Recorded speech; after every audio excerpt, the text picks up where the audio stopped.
Hey everybody, welcome back to another episode of That Scale RC show. I believe we are on episode 15 already. This is Jeremy Kendall, one of your hosts, along with Adam Dean. And tonight we have another guest, so 2 weeks in a row, which is awesome. Who do we have with us? Who's there? Brandon Caton from Snowmod RC. All right, What's Brandon, up? it's good to have you, man. Yeah, pleasure to be here. Are you sure about that? Like, is Uh, it really a pleasure? it Is that? is. Are you just being really formal No, right now? you guys know I love you guys, so it's awesome to be here. Well, all right, that's good to hear. Yeah, and So, you guys I are was kind gonna, of. I was Oh, just go gonna say ahead. real quickly, anybody that's listened to us probably as long as Brandon's listened to us, we have mentioned his products in our early episodes. We've talked about them throughout a couple of our recent episodes, so now you can kind of put a voice to all the products we've been talking about. But we'll get into that in a little bit. Brandon kind of knows our deal. He knows our little what is it? The warming questions that we got. Yes. Yes, the So icebreakers. the icebreakers. So we'll start with those, and then we'll jump on in it. All right. Right on. So, question number uno: favorite scale crawler. Ooh, that's hard right now. You know what? Right now I'd probably just have to say the original SCX10. Not the 10.2, just the original one, And that's because I probably have the most miles on it, and so I can, 150% say it's, tried and true. So Sweet. It's kind of cool that those are still going strong and they're not like made obsolete by the two. Like, there's still a lot of people out there running the OG one and having a great time. Like, I mean, it's still a super capable rig and you can still get lots of parts for it. So yeah, that's actually pretty cool. I wasn't expecting you to say that. yeah, Yeah. it was easy to build on, and the Smurf J was one of my first like full scale builds. And it just all went together nice. It looks nice, and that thing's about 13 pounds with a battery in it, and it Oh, all wow. handles it completely fine. It's pretty much bone stock actually, except for the electronics and the links, and it handles it great. So Awesome. Yeah, I was gonna say, I was kind of blown away by that answer too.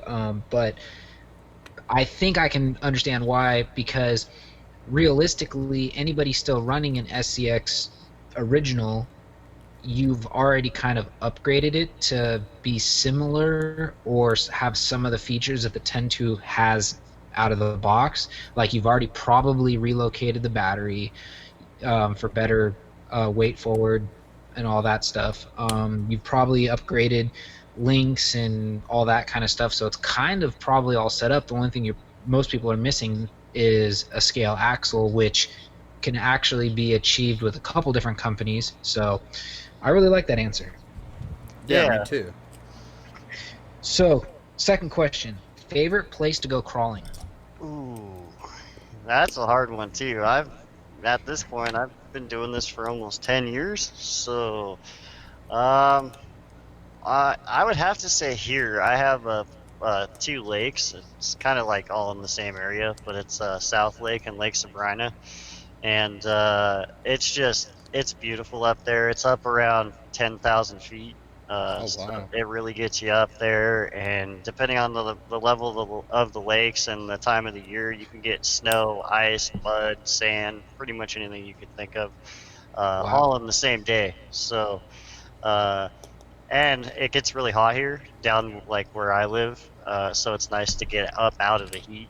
So especially in the summer, that's definitely my go-to destination. How far away are Nice. you from Cisco? About 5 hours.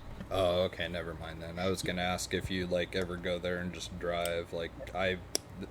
That would be kind of cool, like being a local and just like show up there and go hit some trails. I've That done place that is when I rad. go to Reno, a couple times. I've gone out with like Team DPC, and I've gone to what is it, Fire and Ice, So anytime I go out of town, I usually have a rig with me if there's room for it, so I can hit whatever I find on the way. Nice. Yeah, and not to like, I don't know, like, what is it? Threadjack, Hijack. For anybody listening, he's down by Mammoth, California, Bishop. So, just to clarify, Yeah, we're I'm not on the talking about. eastern side of the Sierra Nevadas, Oh, basically okay. right at the foot of them. That's a So, pretty area. Mammoth's rad. Yeah, it's been this year was good. The lack of snow the last couple of years hurt a little bit, but we got a lot this year, so it was nice. Right on. so next question: favorite scale event? Ooh. Um, Now I have to say by the fire. I recently went to that for the first time, and that was awesome. It was just me and the wife, which is a rare occasion. Because I have two kids. So it was actually our anniversary, and it worked out nicely. And we went down there, and we had a blast. It was different. It was different terrain. It was a different feel than some of the other events I went to. And everybody was just having a good time and scaling way into the night. It was just a blast. Nice. Nice. Yeah, that's an event that I'm definitely got to put on my list for my radar for next year. Hopefully, stuff plans out a little better and I can make it, but we'll see. Um, Next question. Current number of rigs owned. Ooh. Let's see. One, two. Luckily they're right behind me. Yeah. Uh, 7, 8, 9, 10, 11. Yeah, I think it's 11. Dang. Nice little Yeah. fleet. Yeah, Yeah, definitely. it's added up. I've got rid of a couple to get some friends of mine into the hobby at a low cost. And so that was kind of worth it. I do miss those rigs because they were all my original rigs. But at the same time, getting somebody into the hobby is totally worth it. So Oh, Yeah. definitely. Yeah, I don't know. My hardest thing though is still letting rigs go. Out of the amount oh of yeah, years I've been doing this, I think I've only let one rig go, and I've cannibalized another. So that's only two rigs I've ever kind of retired. it's like getting rid of So, a kid. yeah, yeah, You kind put of. so much time and energy and effort into these things. Separating from them is actually really hard, especially when you're into it. As much as some of us are. Right. Oh yeah, especially when you put like the kind of hours and effort into customizing it, because okay, that's basically a one-off, so you're not really going to be able to replicate it again. You could Yeah, try, but you're never really going to. yeah. So no, I totally feel you on that. Yeah, definitely. So comp or trail days? hmm Trail all day, every day. The comp stuff is fun. Don't get me wrong, I've done it, but trailing with friends and exploring, that's what really does it for me. I'm into one-to-one wheeling as well, so nothing makes me happier than just being out in the dirt looking for some new place or new adventure. Definitely. Sweet. Favorite tire? Uh, that will probably be the Proline Flatiron XLs. Nice, good I choice. I have a lot of miles on those on 2.2 and 1.9s, and I've never had one fail, and they're still got plenty of meat left on them. I won't be changing them anytime soon. Nice. Nice. Favorite motor size? Ooh, I'm gonna say like a 35 turn. Anything that gets into that 35 turn range. 27 for me is just for where I live and what I do is just I usually get too hot. Yeah. Even adjusting the pinion, and any lower is just too slow for what I do. So 35 is a good happy medium, right? Depending on the rig, I can just change the pinion or something and get it fine tuned and be happy. Yeah. You know what's funny? You brought up a really good point. I really don't understand why they thought 27 turn would be, adequate for some of these rigs, because it really, no matter what you do to it, I've never seen somebody make a 27 turn unless you go with something like I've seen a 27 turn Torque Master work really well, but I've never seen your average 27 turn motor do well, period. I've got a buddy who runs only the 27 turns. Oddly enough, his name's JC Connor, and he was the guy who went and helped me with the Boys and Girls Club thing, and he has an axial 27 turn in every single one of his cars. And I've used them before, but like I have to do like a 10 or 11 tooth pinion, and they're super smooth if you do that, but like Brandon said, they get really warm. So I don't know how he's not burning up motors left and right, because I mean, like, he slow crawls with them and everything. But that's his favorite, like his go-to motor is the 27 turn. I do have one. The was it Little Chub, my FJ40. But I also have the SSD scale transmission, and there's not really a range of pinion gears that you can change. So to get everything right, you have to get the right motor.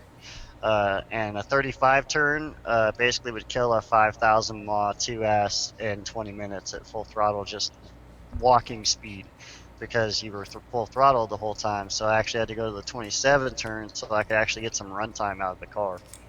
That is super interesting. I didn't realize that. Yeah. There's no adjustment for changing. No, the it's a size. lot like a real car. It's the output shaft off the crank and all that. It's a fit. You got to have the right spline to everything. So the engine or the electronics, motor, whatever you want to call it, are what tunes that transmission. Crazy. So everybody who's buying that new Trail King is going to have the exact same. Well, I'm hoping they kind of address that, because the front of the transmission does kind of come apart. So you can. I'm wondering if they maybe renovated that a little bit to make it a little more tunable. But I haven't been able to find any aftermarket or additional stuff for that transmission. No kidding. Interesting. Interesting. That's very interesting.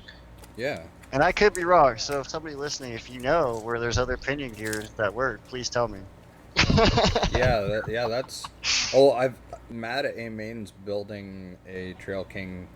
Is going to be building a Trail King pretty quickly here, so I'll ask him and see what his thoughts are on that. Yeah, because it looks pretty similar. It just looks like maybe they went with a plastic housing instead of all machined. So. On the tranny or the fake engine part? The transmission. Really? Yeah, mine's all or I guess it looks like CNC'd aluminum. But the one in the new SSD truck looks like it might be plastic. Oh, no kidding. Which would actually be good, because it would make it more affordable. That's not a cheap transmission. So. Yeah, no, I mean, if that's, I mean, Jesus, that trans is like a third of the price of the kit. Yeah, exactly. Oh yeah. Huh, interesting. Man, we're learning new things every day on the show. Yeah, interesting. Huh. So, next question: favorite body you wish was available in 1/10 scale? Ooh, that's for me. It'll be, and this because I'm a big cruiser fan. I'm sure you guys know that, but people listening don't. I like my Land Cruisers, and the one body I haven't seen so far is actually a FJ45 wagon.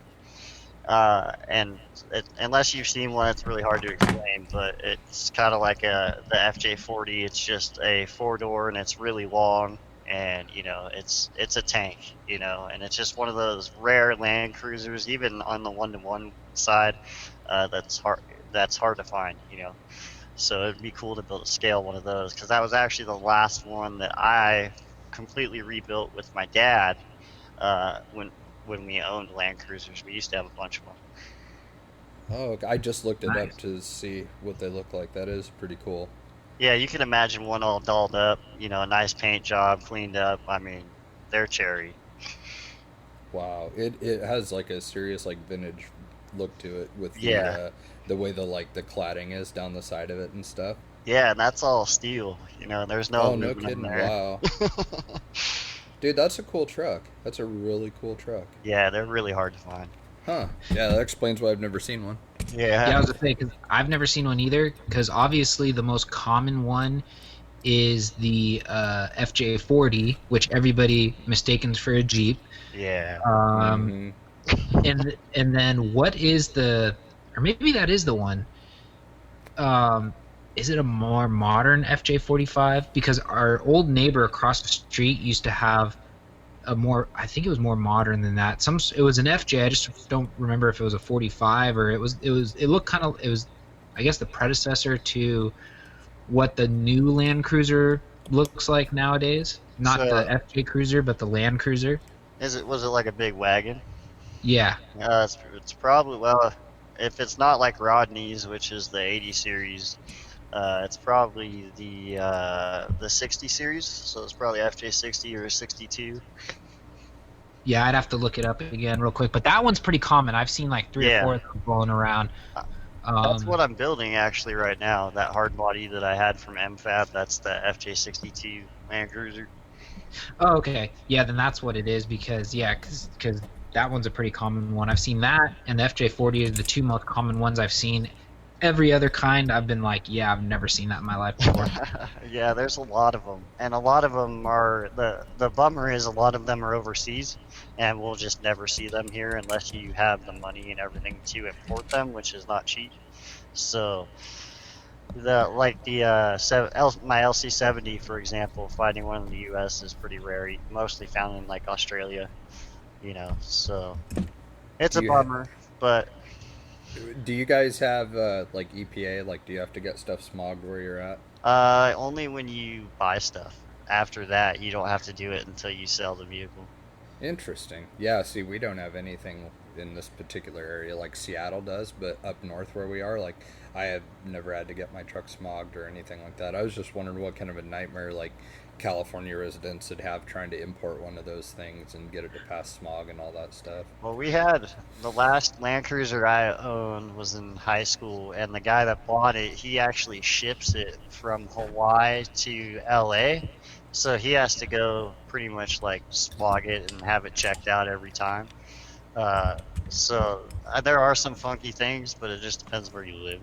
He he ships it back and forth like Yeah, multiple times. Like, yeah, he drives it oh here my in our god, summer, and then when it's winter, he ships it back to Hawaii and drives it there. good god, that'd get old Wow. quick. Yeah, Yeah, I feel yeah. bad for the salt water on the car. Oh my god, yeah, that's rough. Wow. Wow. I guess some people do anything for their vehicles. Yeah, I can't say I blame him. He did a nice job restoring it. Crazy. Oof. Um. So if you were to walk into a hobby shop right now, what would be your next scaler that you would buy? Ooh. I think honestly I'd probably say the Element Enduro, and that's probably because it's really easy to build on. If you've seen one up close, like everything comes off within minutes, and you can slap a hard body on there and get to building. And I find that really convenient, especially as busy as I am these days. I don't have all the time in the world to sit there and cut up cars to make stuff fit. So it was kind of nice that all that stuff just comes off and you can have a clear chassis, in a matter of minutes. Nice. Nice. And it's a good performing truck. So I mean, the overdrive out of the box is pretty cool. I'm relatively new to overdrive. I recently did it to my Bomber, and it's been pretty cool since. Especially around here, I find it really useful. So I think I'm going to start doing that to more trucks actually. So What's funny is that was like one of the go-to mods on top of adding or doing like the battery tray swap in the original SCX10. That was like the go-to. Either people would do an overdrive in the front, or they'd leave the front stock and they'd put an underdrive in the rear. Or if you were very extreme, you do an underdrive rear and overdrive front. But those people, we always said you're better off being out like on the rocks or in loose dirt or whatever, because it's so like such a dramatic change in gearing that you're gonna, I mean, like on the street, the truck will like hop as it's yeah, driving up. the Like, axle wrap. yeah, Yeah. I don't notice it that much, and maybe it's because it's all in the transmission. But and it's so minimal. Like honestly, the 6% of the front on the Enduro is just enough to help, but not enough to hinder. See, that's probably like I was saying, just running just overdrive in the front, like only doing one axle. What I was saying was when you do both axles, there's such a difference that, Yeah, yeah. yeah. So I wouldn't do both personally. Like in my bomber, I ran just a little over in the front and left the back stock. So, and that's perfect. nice. And then last but not least, favorite hobby shop. Ooh, I'll be honest, I don't have one only because I don't live near one. And to me, a hobby shop is not necessarily online. But back in the day, it was CKRC when they were open. They were the closest to me, and they were always really awesome when I went in there. This, great people to talk to and just hang out in the shop. But as an online hobby shop, which is where I get most of my stuff, I definitely have to say A-Main. Uh, they have had amazing customer service. I've had some kind of off the wall questions over the years, and they'll literally sit on the phone with you for 30 minutes till you're satisfied with the answer. And they to me they ship really quick because I live in California, so but I'm pretty sure they ship that quick to everywhere. So, but definitely Amen. Nice. Yeah, no, it's a shame. If anybody listening knows my history with CKRC, that was a sad day, but it was like one of those unfortunate, like, I always saw it coming. It was one of those things, you know it's going to happen, but you're trying to pretend that it's never going to happen. It's like, Right. I don't know. The writing was on the wall for a long time, but it is what Yeah. it is. No, it makes Um, sense. but yeah, so that wraps up our little icebreaker questionnaire. Is there anything else you would like to add right now before we get into whatever it is we're going to talk about? Yeah, I'm ready when you guys Okay. are. So, how about this? How about you give us a little more rundown on, because it's a question I have. Where did the name Snowmod come from, and really what got you into wanting to create, the items that you're coming out with? All right. Well, let's see. The Snowmod RC actually came from. I'm a gamer also, and when I have time. And so my nickname over the years became Snowman. And when I started kind of getting into 3D printing and stuff, one of my friends one day made a joke. He's like, "Hey, you could just call it Snow Mod," and I was like, "Well, that's genius." Plus, I love the snow. If you follow me, you know I in the winter I'm up in the snow 99% of the time. So it just kind of all fit, and so that's Snow Mod RC. Um, but what really got me into making stuff was I started out about 10 years ago. My first rig was a Wraith, and honestly, it was terrible. If you've seen pictures of it, I mean, it was hideous, but it was my first truck, and that led to another and to another. And I got to that point where I got super into scale, but the problem is I'm also a stay-at-home dad, and I wanted to find a way where I could continue to do that and be there for my boys, but also do something that I love. So I started thinking of the things that I really didn't care for, or the things that I was going through, and tried to find something that would last longer and still be affordable. Because I'm a budget builder, I don't have, most of my trucks are built with as little money as possible. I can't afford to go out there and just throw money at trucks. Trust me, I wish I could. I think we all do. Oh Uh, yeah. but so my first thing that I saw was the the ball joints or rod ends, pivot balls, whatever you want to call them. And as we all know, you tear through those like it's going out of style, especially if you crawl as much as some of us do. And that adds up pretty quick, especially if you're changing them every couple months. So I got a 3D printer. A friend actually helped me get it, and actually, it's the guy I built Trail Patrol for, the Sheriff XJ. It was Okay. kind of a trade. He said, "Hey, I need a truck," and I said, "Hey, I need a printer." And so he's a friend of mine, so we worked it out. And that printer was terrible, but it gave me the basis of what I have now. And about a year ago, I finally got a new printer, and I printed probably, I want to say, between 750 and 1,000 different versions of it before I actually got the exact fit that I wanted that fit across multiple applications. And so now you have snowballs. Awesome. I mean, I don't know about Jay. I know I have, well, and I'm sure you know, I have a couple sets throughout a couple of my rigs. And I mean, I put those on rigs that are as stock as my deadbolt that literally have nothing, like, there's nothing other than tires and wheels thrown at that vehicle. But the snowballs definitely changed the way it crawled. And then I got other rigs like my black XJ that used to be the Cherokee. That Cherokee had, I want to say, two axial fests on it, um, a uh, a Rubicon trip, crawl for a cure. I mean, that thing had plenty of miles on it, and those plastic balls, because that was a kit. Those plastic rod ends, they were completely shot. That thing was so sloppy, it wasn't even funny. Those really do change the way it works. It tightens it up, but it still allows it to do its job. So it's like it's hard to explain and put it into words until you actually see it or you understand, have it in your hand, or whatever. It's definitely something that I see being a game changer as far as with people that are still, I guess you could say, running relatively stock to slightly modified cars. Um, I'll be honest, it's hard to convince those guys that run Traxxas rod ends because they just go, "Oh, the metal." But you could still metal on plastic wallow out the Oh plastic yeah. part Yep. of.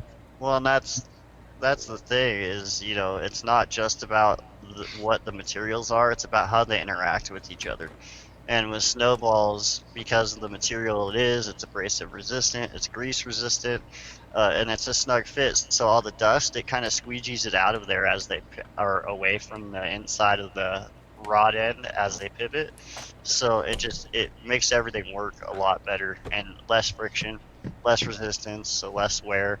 And a lot of people don't realize that just a loose suspension actually takes a toll on your entire truck because your whole truck is shaking like a can of rocks going down the trail and you don't even notice it. Yep. Exactly. So, no, that's definitely a cool product. Like I said, I've got multiple sets. And I think every single set that I have, I think I had one of the original sets, not the OEM style. Oh, the bushings? Yeah.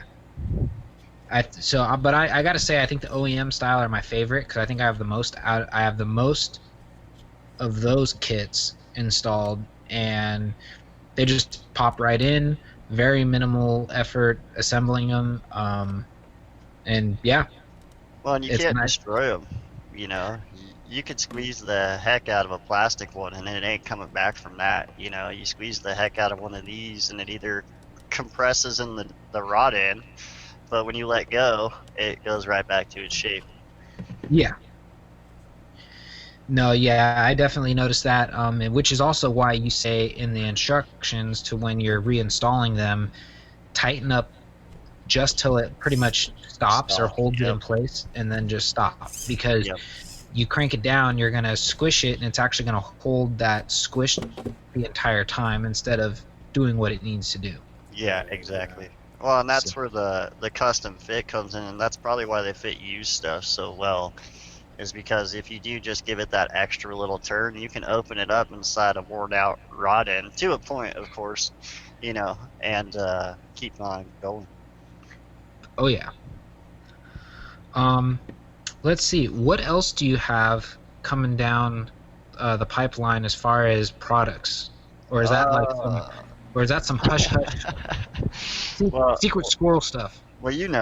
well, but yeah, it's honestly there's a few things. One of the biggest ones I'm working on right now, actually, and I will reveal this because it should be pretty soon. Is that I'm doing the same thing with snowballs, but I'm working on doing it with leaf springs. So there will actually be a semi-abrasive resistant, bushing inside leaf springs instead of like a plastic sleeve, for example, like on the leafs I run. It's just a plastic collar in there, and those kind of wear on the screws over time, and you got to replace them. So that is one of the things. I have the SLW hub inserts. I'm actually working on more of those still behind the scenes. I've kind of released the original set, but there is definitely more sizes coming down. And then one of my favorite things, which I'm looking forward to, they're called snow boots, and it's basically a cover for, well, if you've ever driven like say a bomber, anything with the AR-60s, and sometimes the SEX-10, the C hubs and the steering or the rear lockouts come loose because the threads and the axle housing, get shot or whatever the case may be.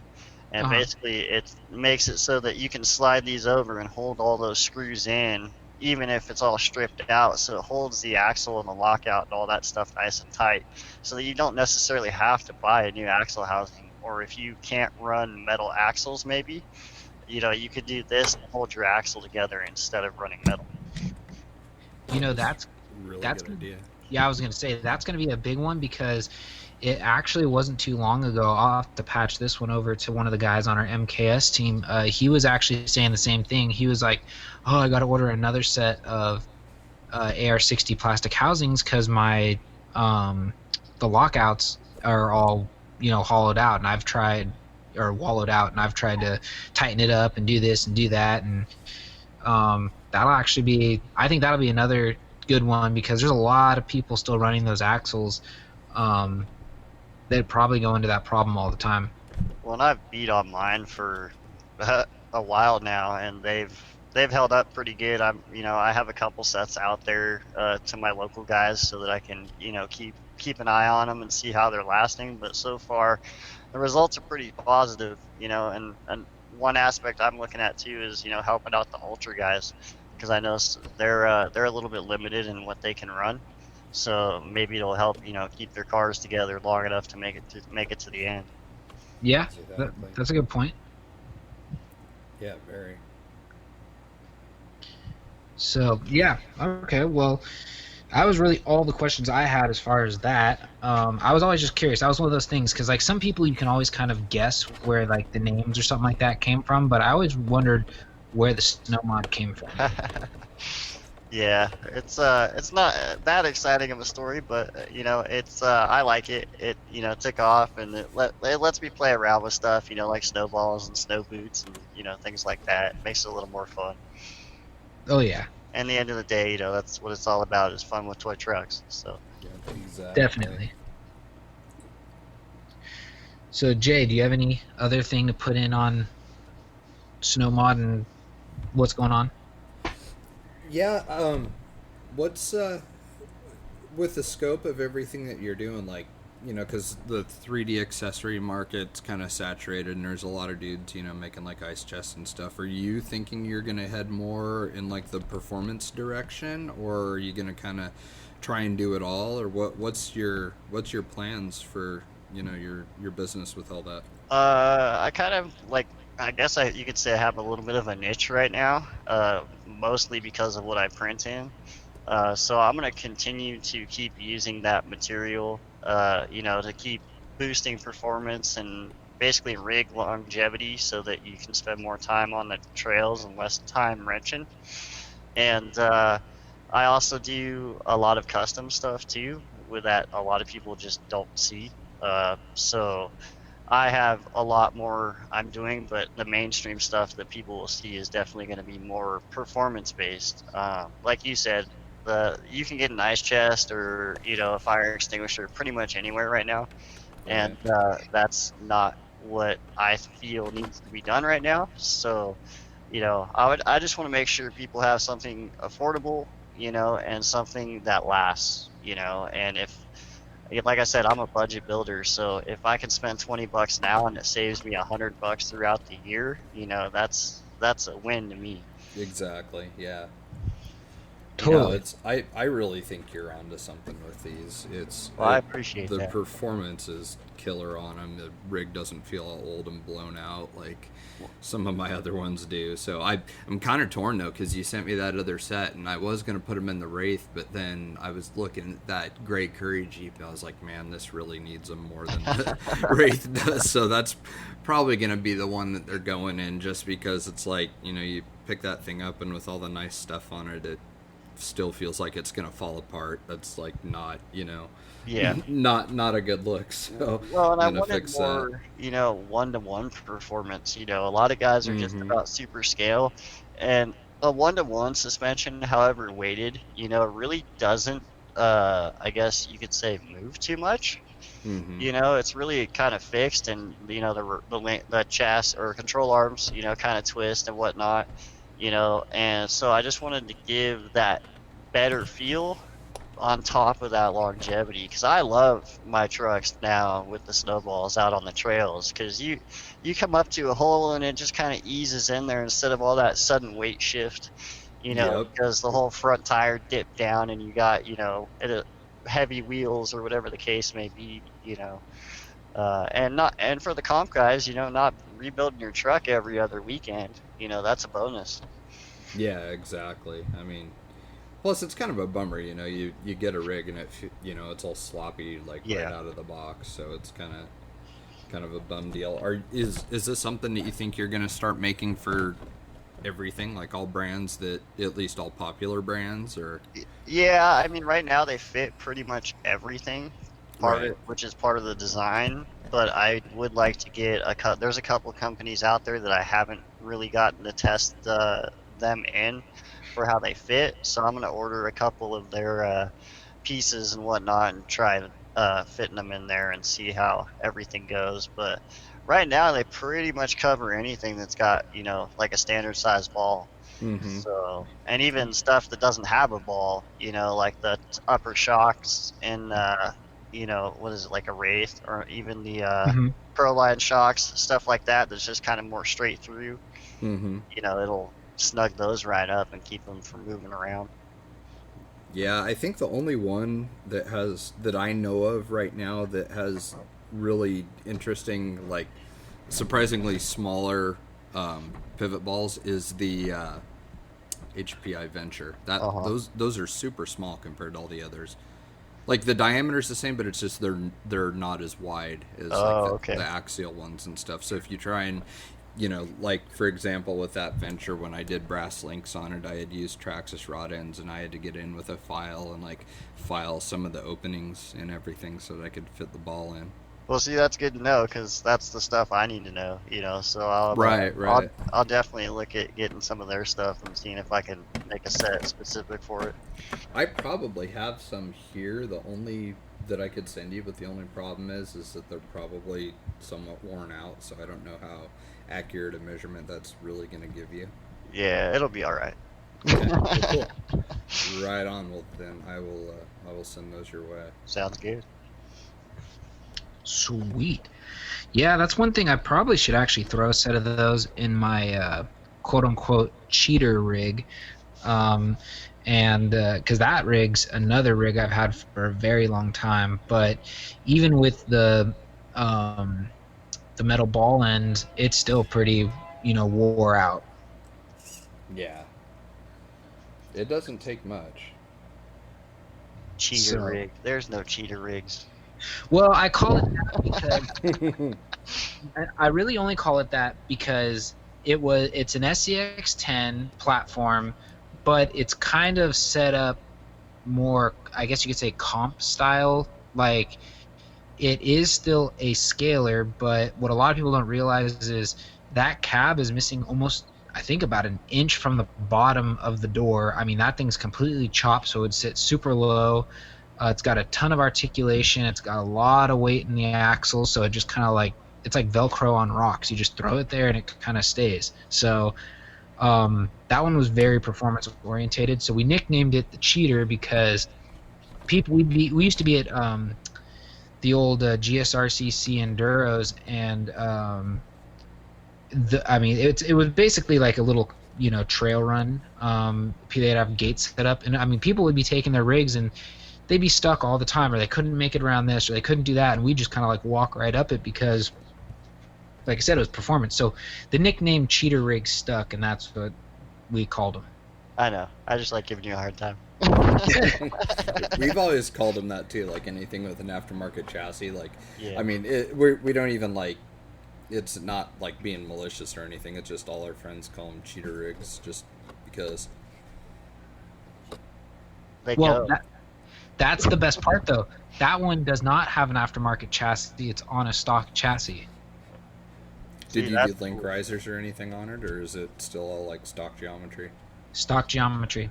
Nice. That's fun sometimes because Yeah. you can like see like exactly how well you can get something like that to work without dropping another $100 on a chassis kit or more. No, the area that I kind of regret-ish spending the money on was the knuckles and the seasoned knuckles, because I went with a company called and I know that the crawlers will know, or when I say crawlers, like the comp crawlers will know this brand, but there's a company called Deluxe Fab, and I think they're out of Utah, Mm-hmm. and they made these really funky knuckles, and they're basically solid brass, or he'd do them in like if you didn't want a ton of weight, he'd split them. Like I think he did like brass on the bottom, Delrin on top, or brass on the bottom, aluminum on top, or all Delrin if you just kind of wanted his style but didn't want any weight and all this other crap. But anyways, he basically was building stuff for comp crawlers. They were very expensive for what they are. I think I paid a little over, I want to say a little over $100 for everything shipped to my door, but they're basically just a giant brass weight with some, I don't even know if it's real carbon fiber or not, steering tabs and arms, and they have like different setups, so like you can actually set the different arms on like the different sets of holes, and it'll actually change your what is it, your camber, whatever it's called. It'll basically change that, so when you're turning, it'll actually Oh, the caster. Okay. faster. It'll change all that, so you can actually get the tires to roll in and out when you're turning, so you get like better bite or whatever. I don't know. Mm-hmm. Yeah, it keeps like more surface area of the tire touching the ground by kicking out because when you have them turned like at full lock, you can see it looks like it has camber, Yep. but that's like your caster, and you can adjust that to where Yep. like when you're side hilling and stuff, it won't just fold over. Yep. That is a cool thing to mess with. I did miss that with the one piece AR-44 axles. I liked being able to change the caster on the 3-piece ones. Yeah. Yeah, so anyways, that was like the only other thing that's really performance orientated on that rig. Otherwise, everything is just low. Tires stick out past the body. It's got no what is it? No, it's basically the drop off. There's no rear departure angle at all. It just is all tire. So you can almost drive straight into a wall and go up. I just have to turn slightly left or right, and it'll grab and go right up. So it's definitely a performance base. But That's rad. what else? There was another. Oh, questions. That's what it was. I actually saw a question before we started all this. Oh yeah, I saw one too, and then I forgot about it in true Jeremy fashion. Yeah. And if I'm not mistaken, it was from Ryan Crowley, and he posted it because you popped something up. What was it? Servo winches. That was it. Servo winches. Yeah. Because it's funny, and I know why he's on the servo winch kick, is because he's been messaging me on Facebook. He's because he's also on the MKS team, so he's asked me if I've used certain servos to make servo winches, and I said that's the one thing I haven't done, because I'll be honest, when I first got into this, and I think Brandon's been into it about as long as I have been into it, the servo winches were like a big deal back when I guess G6 was really popular, because you got points for using your winch. Like if you helped somebody out, you got points. Once everybody kind of got away from that and it was more like fun run and just have a good time, the winches kind of like fell off, so I really haven't spent much time putting a servo winch in any of my rigs since then because never really stopped to use it. Um, but his question is, let's talk servo winch. Pros, cons, and what to look for in a servo when choosing one to become a servo winch. Thank you both for providing great podcast geared around the scale trail crawler scene. And that's Ryan Crowley. So let's see. I guess I'll start with what to look for. Realistically, you want to decently torque ratio or torque spec servo, I guess. Somewhere I want to say at least I want to say 200 ounces of torque, because you got to remember it's not just turning back and forth. It's going to be a continuous with a line and pulling. So definitely I want to say somewhere around the 200 or more ounces. Obviously anything bigger is just going to be an animal, and it's just going to be even that much torqueier. I do have to say, because I used to do it back in the day, build a couple of servo winches out of RTR servos. Mm-hmm. Most servos have an internal stopper. If you've ever taken one apart, the gear has like a pin in it, so when it goes all the way one way or to the left or right, it'll actually stop internally. And I know you had to pull it out or cut it, grind it off. A lot of people would take a Dremel and cut it smooth so that way it could continuously spin. So when you alter the electronics in it, or the board, you'd be able to get it to continuously spin.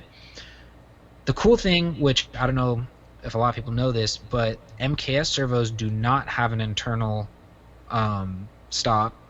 So theoretically, one of those should be a good candidate for turning into a servo winch. I love my MKS servo. Yeah, I know. This is gonna be a hard. I know I sound biased because obviously, I run MKS and sponsored by MKS, but the servo in mind that I'm thinking of, the DS1220, has almost I think it's 6 volts. It's got almost 400 ounces of torque, or a little over. That servo should definitely pull any rig out of any situation, no problem. You just really need like a thimble or something to attach to it. And I mean, I've seen people get creative. They've used, they go down to the Joann's and they get a thimble and they mount it to one of the round servo horns, and that's how they spool up everything. Or they go to Locked Up RC and they buy the actual machine thimble looking thing for the servo winch, and then you just alter the board. The easiest way I've seen is using something like a Hey-OK, or if you want to bypass all that, I've actually seen people use, which I've never done, the ESC to control it. I want to try that really bad, because that little Caton BXR would be a sick little winch control. See, and a lot of people, I guess if you have the room for it, which I get, the Caton, that little Caton would probably work, or the what's the one? Holmes Hobby's got a really small one too. The BR Mini. Yeah, that one. You could probably use either one of those, because the footprint of those are so much smaller, so much easier to put into a car. But when you use the speed control, you actually have more control with the winch. You're almost, it's just like driving the car. You can actually ramp up and slow down, so you're not just all on or all off, if that makes sense. Mm-hmm. So, and you can adjust your drag brake too, because if you adjust the drag brake, it's going to hold better. Because some weak winches will, spool back out when you let off. True. So if you run drag brake, you're going to lock that thing in place pretty hard. Yeah. So Brandon, what were you saying right before that? I said I want to try that now, because I build my controllers out of old servos. So for my lights and my winches, so I definitely want to try an ESC. I never really thought about that. I want to Yeah. try the lights. Like, I want to try using the servos for lights. Like the boards, I've done them with. I've done like those as winch controls, like what you're talking about in the past. But I want to do one and just to have lights turn on and off. Yeah, it's the Really? same thing. Okay. Now this is something this is completely out of my wheelhouse and new to me. How do you use a servo to control your lights? I guess the easy explanation is you just take it apart, and so you have the board and the motor, and you can basically the best thing to do is find how you want your controller set up before you unsolder the motor. Because Okay. once you take the motor off, you won't really have any sense, especially for lights, of what's on and off until you just sit there and play with it. So, anyways, once you take it apart, you got to get the potentiometer inside. You have to Mm-hmm. center that dead center and glue it solid, and then basically once that's solid in place, you put a lead to your winch off where the motor was. So now it's acting like a servo. So when you activate it off dead center, it is basically telling the motor to go, but there's potentiometer is not stopping it because the gear isn't stopped by the stop pin that you were talking about earlier. Hmm. So I have a video of it on my YouTube channel, and there's a bunch of videos on YouTube, but it's definitely worth it because you recycle an old servo, you know. When you take that positive and negative that would go to the motor, can't you just? That's what you run your lights off of, right? Yeah, exactly. Okay. So, and then you just set your, was it third channel or whatever to, two positions, so you have on and off. And as long as you have that potentiometer centered, it should work flawlessly. Interesting. I'm gonna have to check that out because There's that would make my life a lot easier with some of these rigs because I'm kind of lazy. I've done it multiple ways. I've had rigs where, like for instance, oh, I took it apart. That was one of the rigs I cannibalized. The new Kaiser, all the rock lights on that, I had to a switch, which I mounted on the dash, so it just looked like a largely scaled switch in the car. But I just would I just bend over, flip the switch, and the lights would come on because I didn't feel like having to unplug something or whatever. And then I'll admit I've gotten lazier with the builds. So as far as I, lighting goes, so what I'll do is I just pretty much make pigtails underneath the body with Dean's connectors, and I go, okay, when I want lights, I just plug it in. yeah, that's how a lot of my stuff is. But except I use like JST connectors because they're Or, teeny. or, well, that's what I've slowly modified to because, like you said, the JST are a lot smaller. But in the beginning, it was like, oh, I got Dean's laying around, or the Chinese knockoffs when you buy like the bag of 20 for like $5, and Mm-hmm. I'd be like, all right, and just go from there. But yeah, no, the JST became my new like go-to for some of the stuff. Just because for me it was always hard finding a small switch that the tabs or the leads or whatever held up, because I can't tell you how many. I mean, actually, I was just doing it over the weekend. I was making sure the tow truck was ready for Axial Fest, and I happened to notice one wire was just dangling in underneath, and I'm going, where did this go to? And I'm following it back, and I finally realized one of my switches, the lead fell off. Mm. So I was like, well, there goes that switch. You know what I do for servo winches? It's like super easy. In there, I mean, there's like a lot of nice ones you can get, like the Heok's, and what's the other one? KNS or something like that. Isn't that the other popular brand? KNS is I have a couple of theirs. They're basically the servos already converted into a winch, and it's basically already has, and I think he's like teamed up with MKS with Heok, and I think that's how they have that whole thing figured out. So basically, you're buying with KNS, you're buying a servo winch basically ready to go. You just have to say, do you want 2-position, 3-position, and I think that's really all they offer. I think they do offer a momentary, but there's not a lot of remotes that I know of.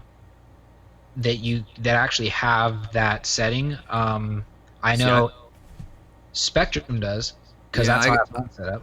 I have a Fly Sky, and you can have it set up as momentary too. So like what I do is I run the Fly Sky radio, and then because you can just give it a little bump here and there if you need to, and then I get the $20 cheapy. I think they say 20 kilogram or 25 kilogram. They're a red aluminum case or aluminum center case servo off of Amazon. And the only reason why I choose those is because I took one apart once and all the gears were steel in it. It didn't have like the one plastic gear that a lot of people like to throw in and call a metal gear.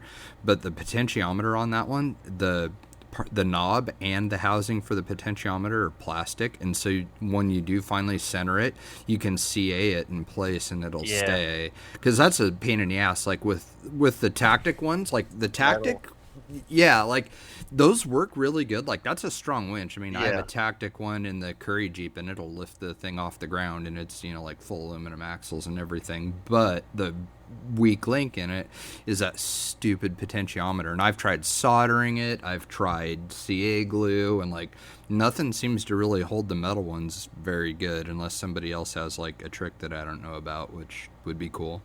I just use shoe glue most of the time and just keep putting it on until it stops moving.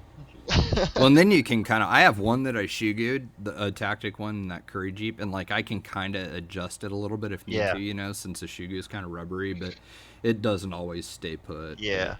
That's a great servo if you're looking to make a winch, and the nice part is it's all self-contained when you do it, so you don't have any of the nonsense with like having a bundle of wires somewhere. It's just a super clean setup that you can use, and you don't have a lot of junk everywhere trying to take up space. Not a lot of junk in the trunk. No junk in the trunk. Oh man. Yeah. So that was really our only question. And I think we pretty much covered it. I mean, you got a lot of options. And sounds like you can go check out. That's another thing too. We kind of forgot to mention where like. Let me read, since I had a brain fart halfway through that sentence. The answer's B. It's B. Brandon, where can we find you on social media? I have Facebook, and that's just Snowmod RC. Same with Instagram and YouTube. Yeah, so as Brandon was saying just now, he sounds like he's got some good informational videos on YouTube, which we'll put on our page to kind of go over some of the servo winch stuff. So if you are listening and that's something you want to get into, and you're like, hey, yeah, I want to throw a servo winch on my rig, you could probably tackle it yourself, because I'm sure, not everybody, but a lot of people do take, RTR style servos out of the rigs, put whatever they want in there. Now you either A, throw it out, or B, they try to give it to somebody else or sell it or whatever, and you can turn it into something useful. Yeah, I hoard them. All those RTR servos, man, I hang on to them just because once in a while, if you strip a gear or something, you might get lucky and be able to salvage gears or a pin off of another set. Or, I mean, I don't know. That's one of my problems, is I don't really throw many things away, but servos are one of those things that you can rob all kinds of cool parts off of them for whatever you're doing. Repurposing stuff's kind of fun. Like, that's a fun part of this hobby. Well, and it saves so much money. Oh yeah, it adds up. I mean, can you imagine spending $80 on a servo winch for each of your 8 cars? Like, no. Thanks. And it's not too hard, I see a lot of people out there intimidated by soldering and stuff, and I'll tell you what, for anybody listening, just take it slow. Don't be intimidated by the stuff you haven't done, because that's where the real creation comes in. And so, don't be afraid to ask for help. Go on a page, ask a friend, whatever. Get out there and make your own stuff. That's where the magic happens. And you know what? You kind of brought up something that I don't think we've ever really touched, on this show at all, is soldering. Yeah. Yeah. That is a good skill to have. And it's not hard. People think it's harder than it is. I mean, honestly, the worst part about it is just remember where the tip is, because Yeah. getting burned by your soldering iron really hurts. Yeah. That's Well, that's one thing that probably like 90% of soldering is having a good soldering iron. Yep. yes. Like those just plug-in ones that are just all like shitty from Napa or Harbor Freight, like just don't even bother. Like just suck it up, drop $100 and get like a track power or something like that. And I mean, I have one that's almost 10 years old and it's still going strong. So buy once, cry once, but it'll definitely make all your connections better and everything else. Because most of those little irons don't get hot enough. Like they need to Yeah. get up to like 900 degrees for them to work good. That's the one thing I don't have. I actually use just I have a Weller, I think it is, just a little old Weller standard soldering iron, and it takes forever, especially with that silver braided wire. Oh, Trying to yep. heat that stuff up. Yeah. You got to let it sit for like an hour to make sure it's at full temp before you can even attempt to do anything. See, the problem I had with my Wellers, I went through 3 of them before I finally said, you know what, I'm gonna go buy a track power, because the first 3 that I had, I don't know what it was. I'd always clean the tips, but I swear the tips would erode. Oh yeah, They they would, do. yeah, I was like, what is up with this? Like I've I had couldn't. mine for a year maybe, and I'm already been through a tip. Do you tin them when you go to store them? Like Ye- mine always has solder on it, no matter what. Like Yeah, I mean, I try to get at least most of it off, but there's always a little bit left on there. no, I mean I like keep the tip coated in solder at all times. Oh, I never thought about that. Yeah, no, like that's the easiest way to keep the tip clean is always use the wet sponge, and then when you're not using it, like when it's sitting there after, like, okay, so let's say you use it and you go to put it back in the little stand or whatever, make Mhm. sure it's covered in solder. Like melt a whole like bunch of it to where the whole tip's coated, and then put it back, because otherwise it's just sitting there cooking whatever is left on it, Yeah. whether it's the flux from the core, or the metal will start to turn brown and not be nice and shiny anymore. So keeping the, I think they call it tinning, keeping the tip tinned is like super important on those. Interesting, because what I typically do, especially with my track power to put it away, is after I turn it off, I kind of like let it sit there for like 30 seconds, because um, it. I'm not gonna say it cools off fast, but Quicker than you'd think from 900 degrees though, huh? pretty much what I'll do is I'll take a wet rag, and while it's still pretty warm, I'll sit there and I'll just keep, kind of like pulling the whatever's left on it off, so it's like super clean. Mm-hmm. And then once I know that it looks pretty clean, then I'll get it wet and cold again, and I'll just grab the end of it, because I'm kind of like impatient, and sometimes I want to clean my stuff up, so I'm like, all right, cool this thing down so I can put it away. And I've been doing that because I've had that track power for about 3 years now, and I love that thing. I mean, I'm gonna tell you right now, Brandon, you need to like save up or wait till they have one of those deals. Because I think even Tower or A Main, I think I've seen them on both of them. They've had those deals where the track power pops up for like $70, and Dude, there's another one that just came out. Speed Freaks, which is one of my customers slash team guy that I sponsor. He has it's a mobile hobby shop, but anyways, he carries one that plugs into your power supply for your charger. So you're not. It's like a little tiny box, like half the size of a cigarette pack, and the iron plugs into it. It comes with the iron, but like the actual control unit's like half the size of a cigarette pack, and it just plugs right into your power supply. So it's like even less obtrusive than the track power ones. That's pretty sweet. And I want to say it's like $80 too. It wasn't very much, but that's another one like to look at. But that only makes sense if you have a charger with an external power supply. Otherwise, you're not doing yourself any favors. true. But the nice thing about a good soldering iron too is like when you're doing little tiny wires like for LEDs and stuff, you can turn the temp down so you don't burn all the insulation off of them, which is a nice thing to have. Because that helps a ton. I'll turn it down to like a quarter and do like those little tiny baby leads that are on like the JST connectors and stuff. Well, the other thing I really like about when you have something nice like a track power is you don't have to wait that long for it to heat up. You set the dial to what you want it at, and as soon as the light starts blinking, you're ready to go. And it usually is like within a minute. Yeah, I was gonna say it's like under a minute and those things are up to temperature. It's pretty mind blowing versus like 20 minutes for lesser ones. They're worth it. Like anybody that's on the fence, like you're gonna just do it. Get a good soldering iron, and you're gonna save yourself so much headache, and you're not gonna have stuff coming undone and everything else. Like it's just it will make you sit there and kind of kick yourself for not doing it sooner because they're such a nice thing to have.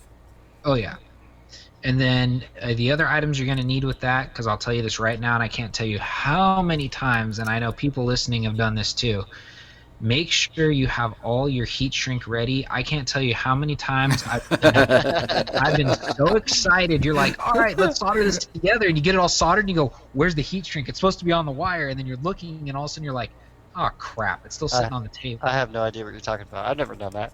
Especially on like Dean's plugs and stuff, because Dean's ones can be such a pain in the ass sometimes to try and solder or like hold so you're not burning your fingers on the plug. Because those Dean's plugs, they get hot really quick when you're soldering them. So, like if you don't have like one of those third hand things or whatever, you know, those cool little clamp thingies that move all over, like that's another good thing to get too, so you don't destroy your hands. Well, I was actually going to say my trick to that, and I know it's not always ideal. It doesn't always work. But that's why I try to do a lot of my soldering outside of the vehicle, because I'll use my vise with like a rag in the jaws, depending on what I'm holding. Like the Dean's plug, I don't care. I'll just lightly tighten it up against the plastic part so it's holding it. Then I got one hand free, and I just kind of just solder it, and you're good to go. Mm-hmm.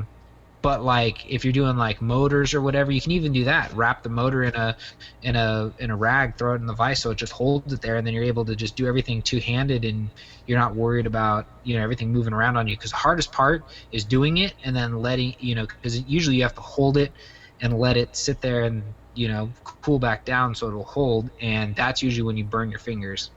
You know what's funny, actually, and I just thought of this. This is actually good that I need to bring this up when you're talking about like burning your fingers and stuff. One of the most useful things that I've got for soldering is a set of hemostats, because they lock, and so I'll like use those. I mean, they look just like a little set of pliers, you know, but they're medical, and so use those. Grab the wire, lock it on like the first notch, and no more burning your fingers when you're trying to solder them onto ESC posts and stuff. Like those hemostats are probably one of the most handy things that I have. I probably use that more than the third hand thing.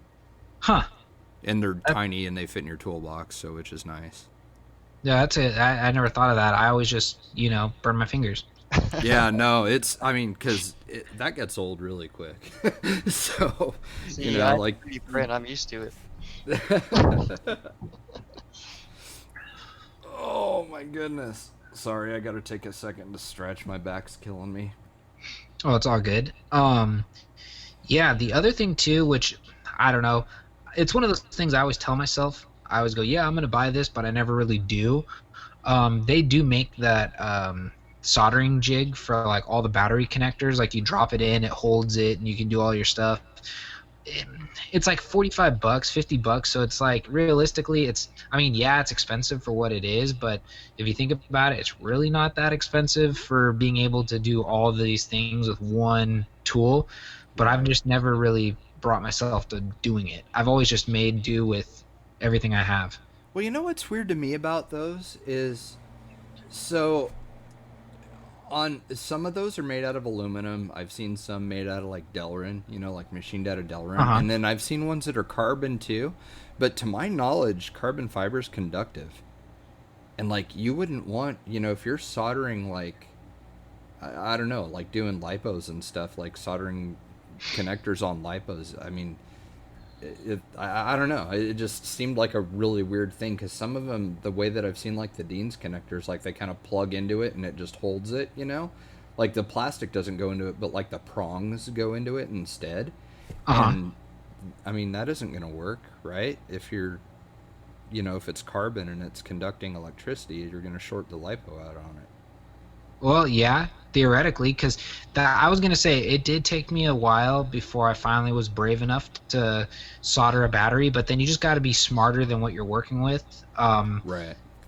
Cut off one lead at a time. Don't do them both at the same time, and wait till you have the other part soldered.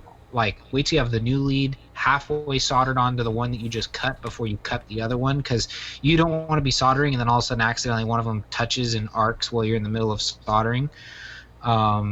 But yeah, because I finally did that with my mini pro boat and actually my Yeti Junior, You have a boat? a little one. What a nerd. I would I have don't have a never guessed boat. you had a boat. Okay. Okay, so that's a real funny story.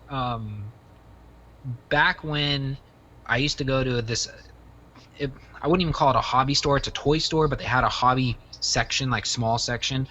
They were trying to bring in like revenue, and they started bringing in the pro boats. And Michelle happened to go by with her dad one time because he, wanted some, I don't know, something train or RC related. He wanted something. Well, she happened to be riding along, tagging along for whatever reason, and she saw the boat and she thought it was really cool. So she's like, oh, it's not that big. It's only like, I'm saying it's like a 6 to 7 inch boat. It's not. It's the super tiny one.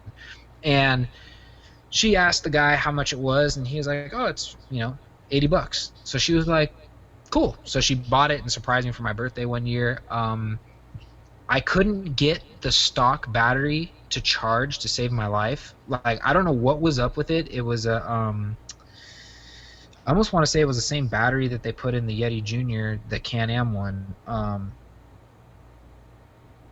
It's like a dynamite style battery with like the blue plugs, and it came with its own wall socket charger thing. And I could have it plugged in for 4 hours. I could have it plugged in for 12 hours. For some reason, you'd put the boat in the water, you give it throttle, it would just die, and then the prop would turn, so it would start like floating towards the shore. You're like, are you serious? So finally one day I was like, I'm just gonna solder a Dean's plug and plug it into my regular charger and see what happens. Ever since I did that, I get like 45-minute runtime out of it. Huh. Oh, no kidding. So, but yeah. I'd get a boat, but I can't swim, and so trying to recover it if something happened would be not cool. Yeah, You need to get some. That's why you put fishing line on yours, and you have a lot of it, and just don't go outside of your fishing line rope. Tie it to your belt loop, and then you could just drive around, and then when it dies or you need to recover it, you just reel it in. Or just swallow your pride and have just any random 6-year-old that can swim and not me go out and get it. Yeah. And I'll be honest, that's the only boat I have. I did buy I guess you can call it a toy grade boat that I always told myself I was going to put RC grade electronics in it, but I never did it. I was walking through Target, and for anybody who knows me, I'm a big Rockstar-aholic, like 2 Rockstars a day. I'm just big time Rockstar energy drink. They had a Rockstar energy drink wakeboard boat, but it was like a kid's toy. Like, it had the little chintzy controller and all that stuff. I was like, I want to replace all that with hobby grade. So I bought it because it was on clearance for like $30. So I was like, all right, I'll buy it. It's been sitting in a box ever since. Oh, funny. That would be a cool project, though. It would be, and there was a guy, which actually I haven't seen him at a lot of events lately. There was a local guy to us. He was out of the Napa area, Fern, the RC guy, and he did it. He went on eBay and bought, I forget what it was, and he sent me all the links for it. It was some sort of cheapy eBay jet motor, and I think you can buy that, and the ESC was like $100, and then all you need is a decent receiver, and you have your own transmitter, and you're good to go. And I just never got around to doing it. You should do that. That'd be kind of cool. I've wanted to. It's one of those things because when I was like super hardcore into the nerdy stuff, like, okay, I got to recreate a whole entire scene. I wanted to build a trailer with working lights, back the thing down a scale boat ramp, launch the boat, and then be able to drive the boat away. You still should do that because that's rad. Yeah. Honestly, like, that sounds super appealing to me. Like, that would just be fun. Yeah. I think you need to do it, dude. Yeah. Dude, there's a lot of things I need to do. I got so many. I don't know about you guys. I got so many unfinished projects that are like, not half-assed. They're just at the halfway point or a quarter way or just started or I'm still gathering parts. And it's like, where do you draw the line of, okay, I need to just stop creating more projects and finish these. Well, the problem with scalers is they're never done. Well, that's like the same thing as your one-to-one. Yeah. People say the same thing. Guys with a full built Jeep, oh, are you done? Nope. There's still something they're going to do to it, Oh yeah, you know? Yep. always. So it's hard. It's definitely hard. And I mean, anybody out in the audience knows what we're talking about. I mean, it's never done. There's always something you'd like to improve. There's always something you'd like to upgrade. Yep. Oh yeah. So I don't know. So that's my problem. I have, and I've said this before, I got that the rear leaf sprung conversion BPC chassis that's still sitting. I've made no progress on that. I got my forward motor JK that's still sitting. Haven't had time to really mess with that. What else? I got the UC Fab still collecting parts. Haven't even assembled anything. Yeah. So, what about you guys? Oh, I always have something going on. Mostly right now it's just the that FJ62 from MFab I'm working on, putting that on a. I'm actually gonna go a little bit different, kind of, down in Australia they always do those crazy modifications to their one-to-one stuff. So Uh-huh. I'm actually gonna put that on a Gen 8, and then I'm gonna leaf spring the Gen 8, so it's gonna be portaled and leaf sprung. Oh wow. And because the body is massive, it's like I think it's like a 338 millimeter wheelbase or something like that. Oh wow. And so I think with the length and the extra ground clearance and everything, it'll offset itself pretty well, or at least that's the hopes. And that red cat's a little bit longer than most rigs to begin with, isn't it? Yeah, it seems like it. I mean, I've never really measured it out, but yeah, it's a big truck, that's for sure. I don't think that it's longer. I think the body just hangs off the back a little bit more than most people are used to. Yeah, it does hang off pretty far. It's Yeah. definitely a big truck overall. I mean, Yeah. But that's pretty much. Oh no, I'm working on the Enduro too. I got the LC70. That was my old body. I forgot what that was even on back in the day. But I'm working on putting that on the Enduro. I filled in the back cab, and I'm going to 3D print a custom bed for the back of that, so it'll look a little bit more like something you'd see down in Australia. And that's about it. That'll be cool. That'll be really cool. Yeah, I wanted to go a little bit different. After all the years on the trails, I mean, anybody that's watched my stuff for a long time have seen that thing get beat up over the years. So the bed was pretty shot, but the cab was still good. So I'm trying to find a way to repurpose it. Sweet. That's the one that you just got done putting like the back wall of the cab on, right? Yeah, exactly. Yeah. Okay. Yeah. No, it's gonna be cool. Yeah, I'm gonna do like a ute bed on the back, so it'll be like a flat bed with the little like cabin in the on it with the flat bed behind that, so you can put like the ice chest and stuff in the little cab on the bed.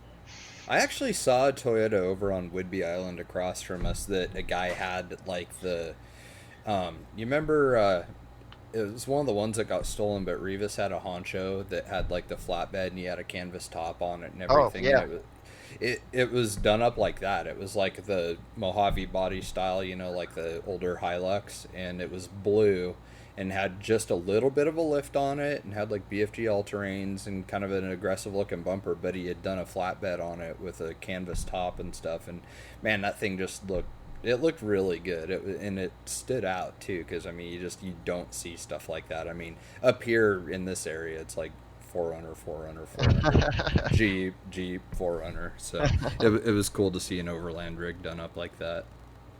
Yeah, there's quite a few that are done up right. I mean, I'm a firm believer of keep it simple, simple and clean. I don't get too exotic, just enough to make it look how I want, because there is such thing as like too much. Oh yeah, you can go overboard really easy. Yeah. Especially like, I don't know, I see them all the time where it's just there's so much done to it, and something's kind of to be said for less is more on a lot of these projects that people do. And I think that's why most of mine look so bare. There is a lot of details, but you really gotta look. From the outside, they look just kind of like a slightly modified stock rig rolling down, that you would see cruising down the highway, but you start looking inside and stuff, that's where all the details are. Exactly, yeah. Not so much just I bought every scale 3D printed or plastic item and zip Threw it tied on a it roof to the. rack. Yeah, exactly, yeah. Like some people go so overboard and like sleeping bags and stuff. It's like, I don't know about you, but I'm not going to go wheeling with my like foam mat and sleeping bag on the roof or, Yeah. like that's going to Mine are be in the back seat. car. Yeah. So, I don't know. Some of that stuff's kind of funny, but again, like when you think about it though, I mean, we're all pretty fortunate because I mean, like for the most part, we sort of live in rural areas or close to rural areas, and we can go four wheeling and camping and stuff. There's a lot of dudes that don't have that easily accessible, and so Yeah. when they build something, they don't know, they've never been out four wheeling a day in their life, so it's Yeah. it's they're gonna do it the way they think it would be done if Well, I think the other thing is the fact that, like, you guys both already kind of touched on it. Like, when you go, like, realistically, when you load up your car, it's going in the back seat, or in an SUV, it's going in the trunk area, and any of the larger items that, need to go somewhere usually go on the roof or whatever. But I think because you're not, with the scalers, you're not really climbing inside of them. People aren't opening the door. So I think that's why they put everything on the outside. So they're they're showing off that they have stuff to go camping or whatever, but it's not necessarily where you'd really put it, just because they're trying to show you, but without having to like open doors and stuff. So it's kind of like when people put their sunglasses on their hats. Yeah. Like if you're inside, you're not wearing your sunglasses, and no one will know if you have Oakleys. But if you have them on your hat and you're inside, everyone knows you own Oakleys. Well, what if you wear black flies? Because I wear my black flies on my hat. Does that make me like, We're gonna need to talk about this privately.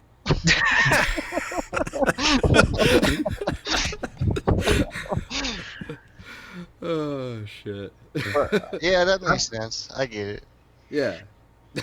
I mean, well, okay, because okay, I guess prime example is when I was running the hard top on the black JK, I had all my scale accessories, my cooler, my spare fuel, all that stuff was all in the bed trunk area of the back of the four door. And when I had the topper on there, you kind of lost all of that. You basically just saw a Jeep, and that was it. Yeah. Once I took the top off and the cage was exposed, and you can see all the stuff in the back, it kind of like changed the look, because now you're like, oh look, all those little extra little things kind of add to the overall appearance. So I think that's kind of like what I'm saying, like Right. look like, like, because look at some of the ones, like even the Proline 4Runner body, that thing's completely enclosed. Unless you get down on your hands and knees and like stare through the window, you're never going to see all the stuff that you have in the back. So people start gluing it on the roof, and or they don't have an interior to start with, and that's the only place to put them too. No ghost riding your whip. Yep. I'm guilty though, but I try not to. I only have a Kmart, so finding a scale driver is really hard. Well, when you start getting like really into like a true scale driver, it does get hard to find action figures that work, because even like the Scale Builders Guild has gone over this like numerous times. Not all the wrestlers work, because 90% of them are half naked, and Hot. like 95% of them are like muscle bound. So it's like, this guy looks like he just came, like the Incredible Hulk, and he just like blew through the door and he's like driving down the road, or he's got some funky facial expression. Yeah, or and his it's like face is painted or something. Exactly. And so it's hard. I mean, even though honestly that size works, I've used numerous wrestling ones, but I try to be, I guess, tasteful when I pick my wrestlers, because I want the guys that are clothed, maybe not having some crazy facial expression. No speedos and knee pads out four-wheeling. We should start calling that the brand ambassador figure. Well, actually, back in the day, I should find these pictures and post them on our page. People get a kick out of them. I used to tease people about that. I got this one wrestler dude, and he was in his Speedo, so I posed him like he was like posing on the hood of the car, and I sent it to Elio, and Oh my god. it was hilarious. That's pretty funny. Yeah, that's There's a lot of good ones out there, but the problem is they don't articulate, and then you end Yeah. up chopping them up. Like the Harrison Ford, like Blade Runner one, that's a good one. Like I Or- think it's NECA or Nezca or something. They make some good sized figures, but they don't articulate in the right spot, and so you gotta like chop them up. There's that, and then the other thing too is some of those toys are expensive. Like for instance, yeah. I went with Drake from Uncharted, and I put that in my Blazer, and that was like a freaking $35 toy. I'm like, Yeah, geez, I said, for a figure to sit in my car. the Opie from Sons of Anarchy is a good one too. Yeah, Well, That's I have- another good one. Well, and that goes back to like the what we were talking about with the scale details, but it's all about what you want. Some people are super goofy with their trucks, and then there's other people that are super scale, So, I like you said, hopefully. I'm hoping somebody comes out with, some other drivers. It'd be Dude, nice to with see a all the company. 3D printers, why Yeah, hasn't somebody exactly. yet? Like that. I mean, if somebody made one driver figure and just different heads or whatever, you'd And sell a million of and them. some little outfits, like some Right. pants and some shirts.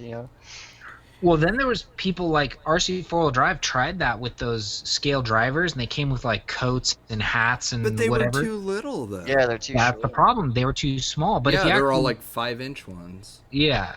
So There was, and you can't find them, but there was one really good one that you used to be able to get, and they were skater figures, like figures of pro skaters, and they Yep. had like hoodies and stuff, and they were the right size, and I think they were like, if I remember right, they were just bendy, like they had the wire inside of them, and you could like bend them to where they were, in the correct position and stuff. They weren't hinged in hard plastic like a lot of them. I believe, but if you can Yeah. find those ones are bitchin'. I think Brenda has one. Why am I forgetting her last name all of a sudden? Sumner? Idiot. Yeah, duh. It's like right on the tip of my tongue. Yeah, she had one with like she found an outfit that makes hoodies for him and stuff, and those were perfect. But I mean, you can't find them anywhere anymore. It sucks, but they were the closest we could get. Well, there was I know what you're talking about because I used to see a couple guys rocking those. There's also, and I forget what it is. I found Scale Builders Guild gave it away in one of his videos. I think it's like classic TV toys or something like that, or classic movie toys. It was some weird thing, and you can actually theoretically build your own person, but like you basically pick what size doll it is or toy, 6, 7, 8-inch figure. You pick what that is. Then you can actually pick clothing. They had pants and shirts. But then at that point you're going, I'm ordering a damn Ken doll. Yeah. Because you're like, okay, by the time you add everything up, you bought the doll, the head, the outfit. You're like, I got as much into this scale figure as I do into my electronic setup. Dude, it's nuts how much some of that goes for. Like I collect Halo figures, and holy crap, some of them are like $40 to $60 a piece, and it's like the price of some of that stuff gets outrageous. But here's the thing, like, okay, so Exclusive RC, Mm-hmm. he's made scans, like he's done like solid 3D prints of people, like scanned them and stuff. Like Dan Wilson from Vanquish has a figure of himself. Like somebody's got to take that and just go the extra step and just make it articulate, and you're golden. Actually, you really wouldn't have to make it articulate. All you'd have to really do is get like a generic, because a lot of people are running half interiors and then the other half are running either 3/4 to full interiors. I would honestly just get a generic, arms forward, slightly bent, like you're holding the steering wheel, and then chop it off at the waist or whatever, and then just make the head changeable. All you got to do is just pop the head on, and then you're making the same body. And okay, maybe you change it up so you got like a couple different tops to choose from, like a t-shirt, a hoodie, a jacket, and you're calling it a day. That way you're because some of these people get too, like, I want to say, once you give people too many options, it becomes a headache when you're trying to do it. Right. No, you're exactly right. Just adds a whole other level of difficulty because now they have too many choices. Exactly. So, and then I would just go from there, and then it'd be cool. But because I remember, this had to be about 2 years ago. That was Elio's big deal. He was like, I got to get a scale version of myself, da da da da, and but at the time, there weren't a lot of people with the scanning software. Right. They have software now. You can take the Kinect from an Xbox and turn it into a 3D scanner. Nuh-uh. Yeah. Really? Yeah, there's software for that now. That is incredible. That's 'Cause one good thing to do with the Kinect, because everybody quit using it for Xbox. have you seen one in a night vision camera? It's just a bunch of Oh, lasers pointing around the room. It's yeah, it pretty looks cool. crazy. There's like Yeah. dots and stuff. But Yeah, it's when pretty it comes neat. to like the 3D stuff or even characters, I was looking at a site recently called I think it's called Hero Forge, and you can actually go through and basically like make your figure, and then you can actually buy the 3D file and print it. No way, So really? I'm wondering, I want to start playing with that and seeing if maybe it's worth it to actually print your own, because you could, once you have the model, you can change whatever you want. You can make it bend at the knees or whatever, Right. and maybe just slide some pins in there or something. But yeah, 3D printing stuff that's coming out these days is really gonna, I'm hoping will start pushing things more useful our way, like figures, for example. It's just crazy that nobody's come up with one yet. Yeah. Unless somebody's looked into it and like the segment that actually wants driver figures is much smaller than we realize, you know? So I mean there's a lot of people that don't care. They just buy a truck and Yeah. drive it and that's it. Not I want to say that's probably most people. But I Yeah. even think for like, it's, scale, obviously crawling is where we're into, but even the guys with like heavy equipment and stuff would Oh, and probably, the drift guys, you think the yeah, drift guys would be all over the figures and stuff and their little yeah. like toy like little hoe figures and stuff with the cars and it'd be so great. You've got like your little Subaru groupie girls, Yep. standing next to the drift car and stuff, just like in Fast and Furious. Super sick. Wow. Well, I'm just saying, if you're gonna go that far, you might as well do the groupies too. Full dollhouse. Yep, Full yep. Bauhaus. Full dollhouse. That has to be one of the best terms I've ever heard in my life. It totally makes sense though, because I've had people go, "You play with toy trucks?" I'm like, "Yeah." Some people just don't get it. It's Right. one of those things you kind of got to experience. But you guys know, you put a controller in somebody's hand within 6 months, they're probably own one. You Dude, know? a really super like hardcore nitro buggy racer drove my 1.9 Wraith out at Die Hard RC at the scale course that we made, and he was just instantly like, "I'm getting one." Yep. Like it was just he didn't even drive it like very long. I don't even think he was gone an hour, and he was immediately just like, "Okay, we're doing this." Me and my girlfriend both. It's Like, literally a bug. You get bit by it, and that's it. yep, Well, yeah, and it was crazy. it bites everybody differently though. Like, I don't know about you guys. For me, it's I guess the ease of being able to have so many different kinds of builds. Like, I'm a big Chevy person. Like, if you actually look at my fleet, 70 to 80% of my builds are Chevy based, and I do have a somewhat soft spot for Jeeps. And it kind of grew more after Michelle got hers. And I'm talking about a real Jeep, not when she got her scale one. Hmm. And then that's what kind of started the whole love for certain Jeep builds. But I like being able to say, all right, look, I like this blazer that I saw online. I think the cage is sick. I like the style they went with. I'm going to replicate that. Then you can go, oh, look, I like this pickup truck. They did a totally cool idea with this. I'm going to replicate it or build my own version. It gives me the platform of saying, hey, I got all these different style trucks, because realistically, if I were to go build every single one of those as my real rig, it would never happen Yeah. Right. unless I'm Warren Buffett. Yeah, I mean, like, I know, like, I'm gonna have my truck forever, and that'll probably be my only vehicle for probably a pretty good chunk of my life. So, for me, it's like, all right, well, I'm gonna build a RC version of stuff I wish I could own, and Yeah.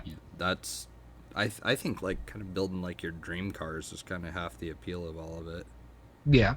Like we were trying to put our finger on that. Like I did a podcast the other day with that guy Colin and my son Travis, and it's like a racer oriented podcast, but they kind of did like a scale episode and stuff, and that was one of the questions that they gave me was like, what do you think like the appeal of scale RC is? And it was funny because it was really hard to like pick any like one thing and really put my finger on it, you know. Yeah, that's a broad answer. Yeah, it really is. And like I had told him, I was like, well, you know, I think for one, like it's the fact that it's not a huge investment like going four-wheeling for real, you know, and like if you break, you're not stranded anywhere or anything like that, and it's not going to cost you a couple $100 to a couple $1,000, and you can build like your dream car or multiple versions of, you know, all the different cars you would want. And like that was the dream car thing was kind of like my best answer to summarize it, you know, because I think that's kind of what everybody does. I mean, it seems like just about everyone buys a rig, tosses the body, and then builds what they wish they had.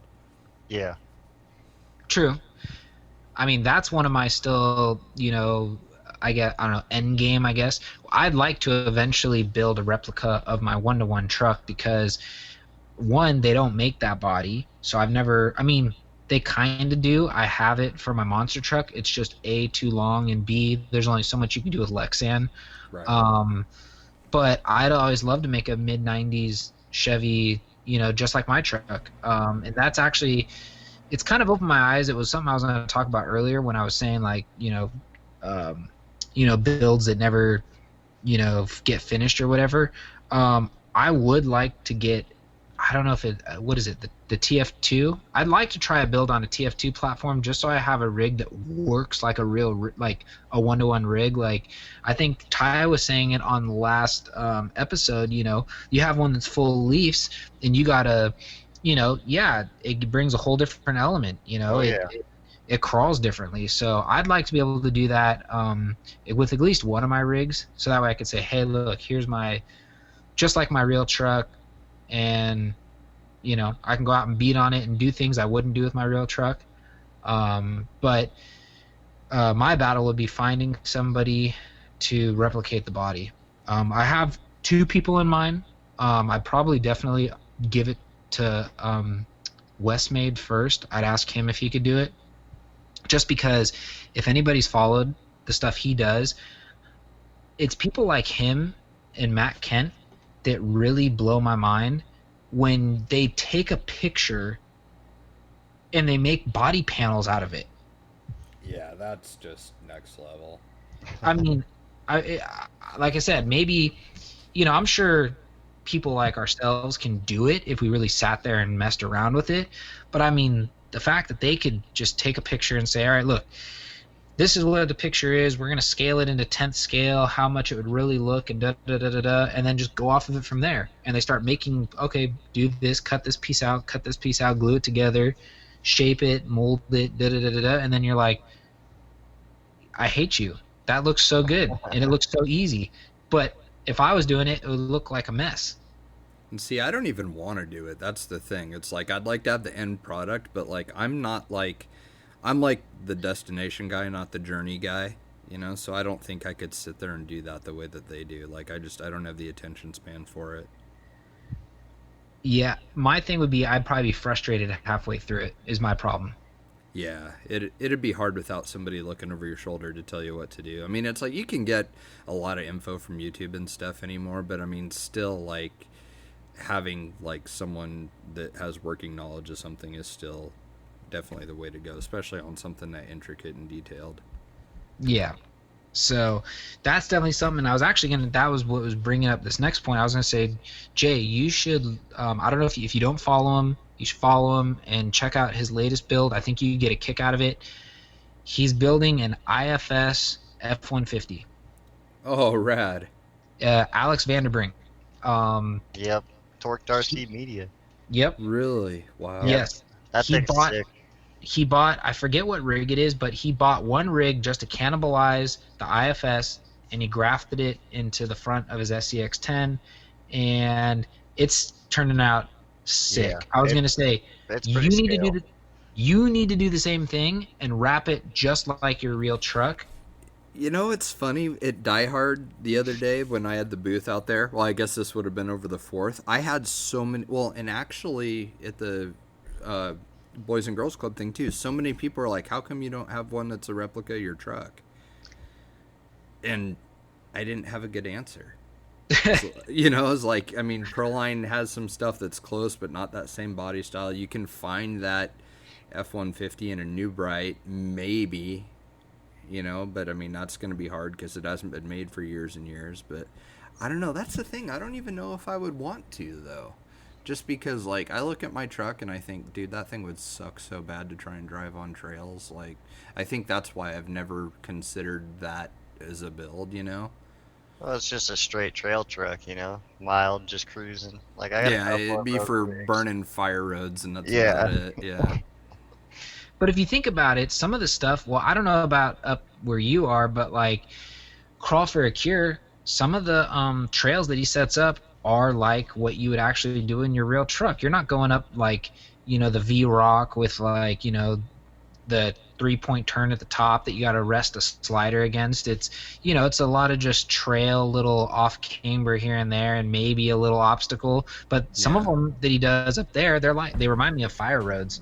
They're like a fire road trail, which I think is kind of cool because in my opinion, you don't have to be like trying to like traverse some mountain every time you're Yeah. Yeah, going out no, flying. exactly. And that was one of the things with the course that we made. We did like scale gravel roads with street signs and stuff on it. And honestly, I think people had as much fun driving on the gravel road parts and taking pictures of those as much as they did driving over actual obstacles. Yeah. Yeah, my I FJ40 doesn't go much more beyond just a mellow trail. I mean, I've taken it on some stuff, but it doesn't have the same flex and suspension as some of my other ones. Well, and the consequences are so severe if you Oh roll that yeah, thing off that's of, a 10-foot oh drop or yes, I something. would cry. Oh yeah, for sure. I mean, there's some stuff you just don't beat on like that. Like my Night Customs Jeep with all the 3D printed, body cladding and fenders and stuff. Like that thing is like pretty much trail only. It's Yep. not serious stuff where you start breaking things. Yeah, and I think that it comes with like owning multiple vehicles or even your one vehicle.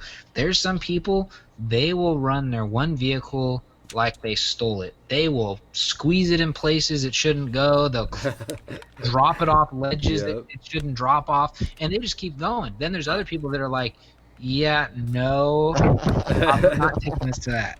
Oh yeah, we've had guys at comps that are like full on, like they're not gonna let their rig roll over. Like they don't care what the rules are, they're gonna catch it with their hands. Like they're just not gonna let it happen. Which I get it. I mean, it's just I totally understand. So Yeah, no, I get it too. I got a couple rigs that are like that. My yellow Blazer's one of those, only because I fear that cage won't hold up to what, it looks all burly, but that one's made out of tube. So, oh yeah, and trust me, I've seen what tube does on firsthand.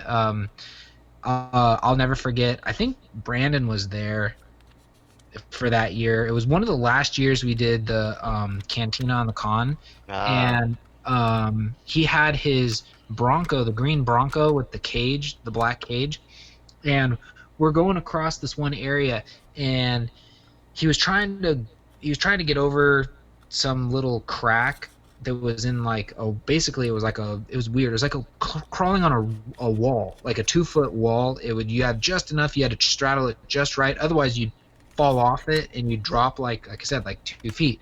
And he was doing it, and all of a sudden it starts going, and when you get that, oh, it's starting to go, so you just for some reason throttle out just to like right. it's gonna make it any better. And he did that, and the thing just boom, and the whole cage shifted over a quarter of an inch. Oh, sad. oh, So he just starts laughing. So I mean, he fixed it. He put it in the vise and he straightened it all out, and But it's like that's why I'm kind of like I don't want to have to go through straightening out the cage and all this stuff. So I said I'm just not gonna let that one roll over. you know what's Or funny? denning the tubing too. That exact ledge is where I decided that my LC70, I really didn't care if I scratched it anymore. Yeah, see, Because I he knows yard what sailed everything out of the bed all at the bottom of that same exact ledge. Oh no. Yep. So, yeah, it's funny what some people do with these rigs. Yeah, I don't know. I'm always under the philosophy of like, you take care of your stuff and it'll take care of you. You know. Yep. Oh yeah, it's a good way I to have be. a hard time just going out and trying to destroy something for the sake of just being rough on it. Like I see people do that, and I'm like, oh god, Well, no. that's when we'll call it the improper information comes out. Like your experiences are relative to how you drive. You drive scale, you get scale results. You bash, you get bash results.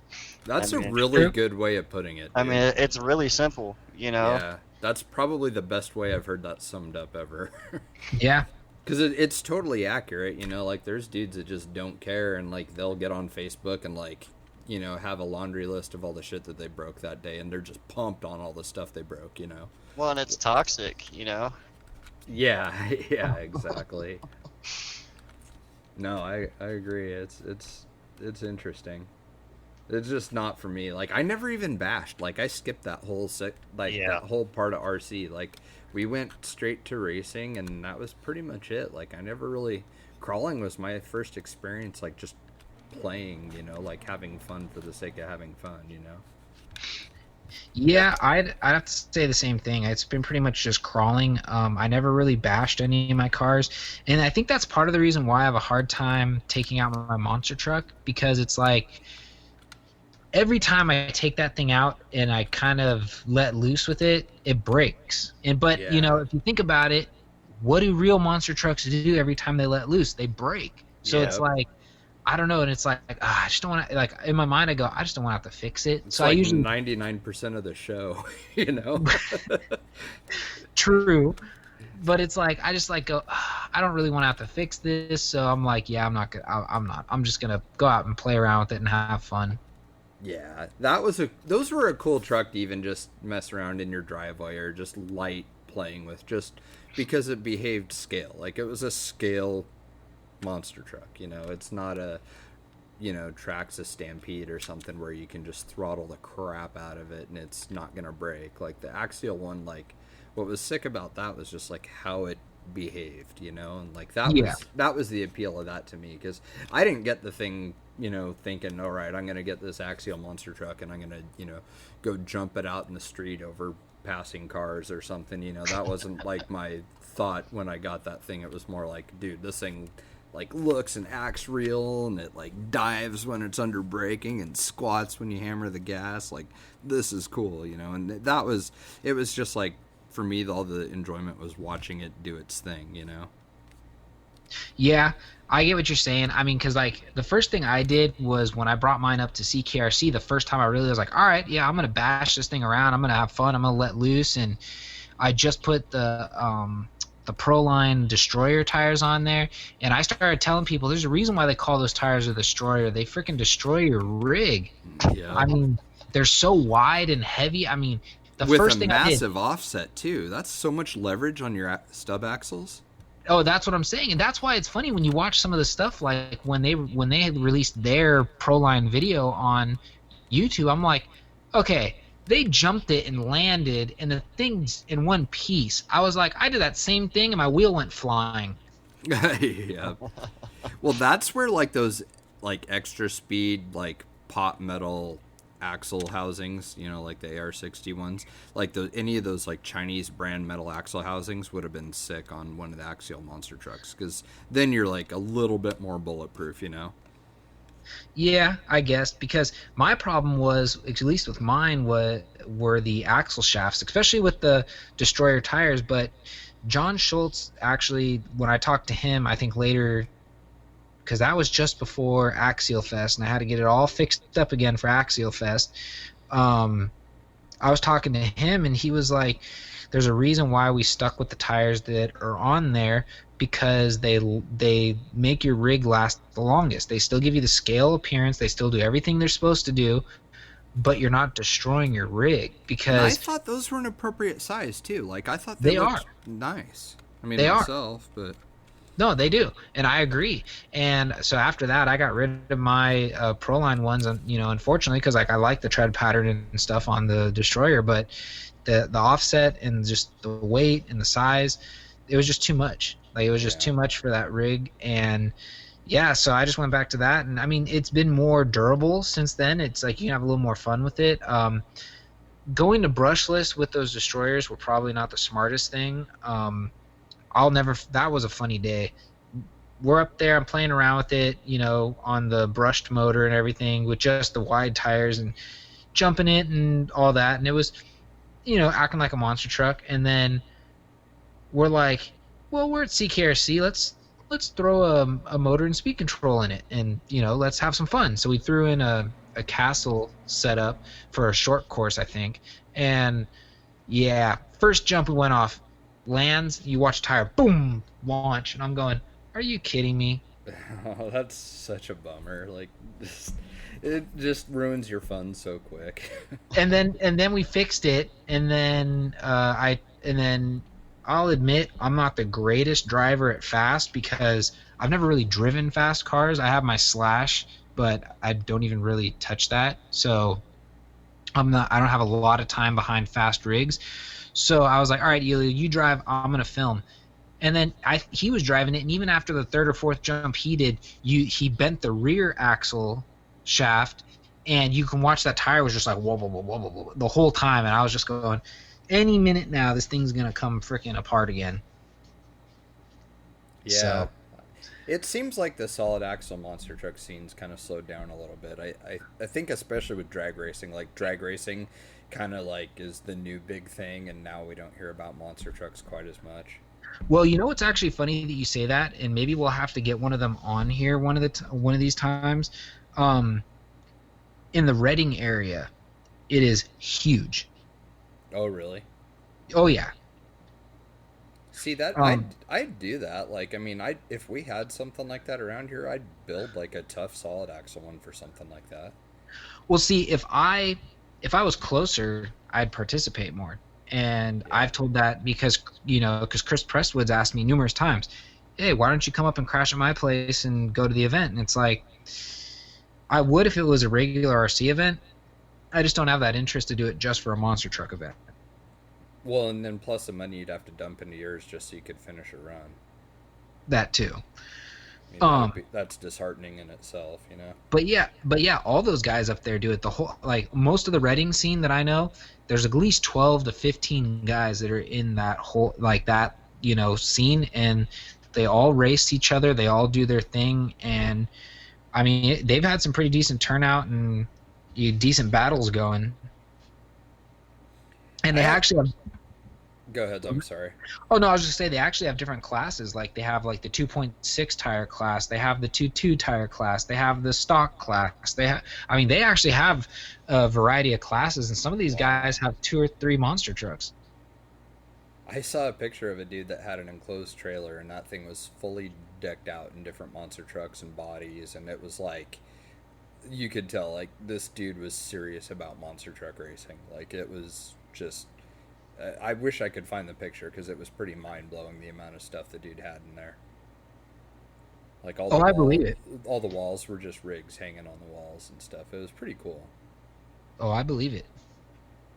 No, I wanted to ask you guys, and this is kind of shifting the subject a little bit here, but when we were talking about like what the appeal is of scale RC and stuff, like, it's funny that, and this is probably second on my list next to like tinkering with them and building, cool cars, is just being outside. I think that's the other huge draw, for me at least.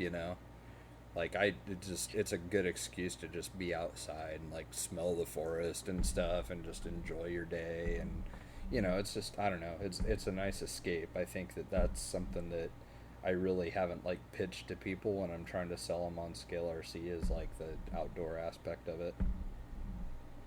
Yeah, that's another big one because like if you actually have been looking, because I know there's a lot of people, and I do admit it sucks that Axial Fest is not at Cisco, but try to make lemonade out of lemons.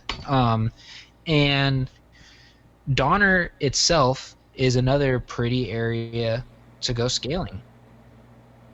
It's similar trail or similar rock formations, and you still get the tree lines and all that stuff. So I don't know. I mean, being outside, yeah, I like it. It's pretty cool. So, being able to be in the Sierras, um, because that's really the only place I've really crawled is in the Sierras. If you think about it, whether it's been Cisco, whether it's been up by uh, even Folsom's somewhat in the Sierras. It's not in the mountains, but it's in that area.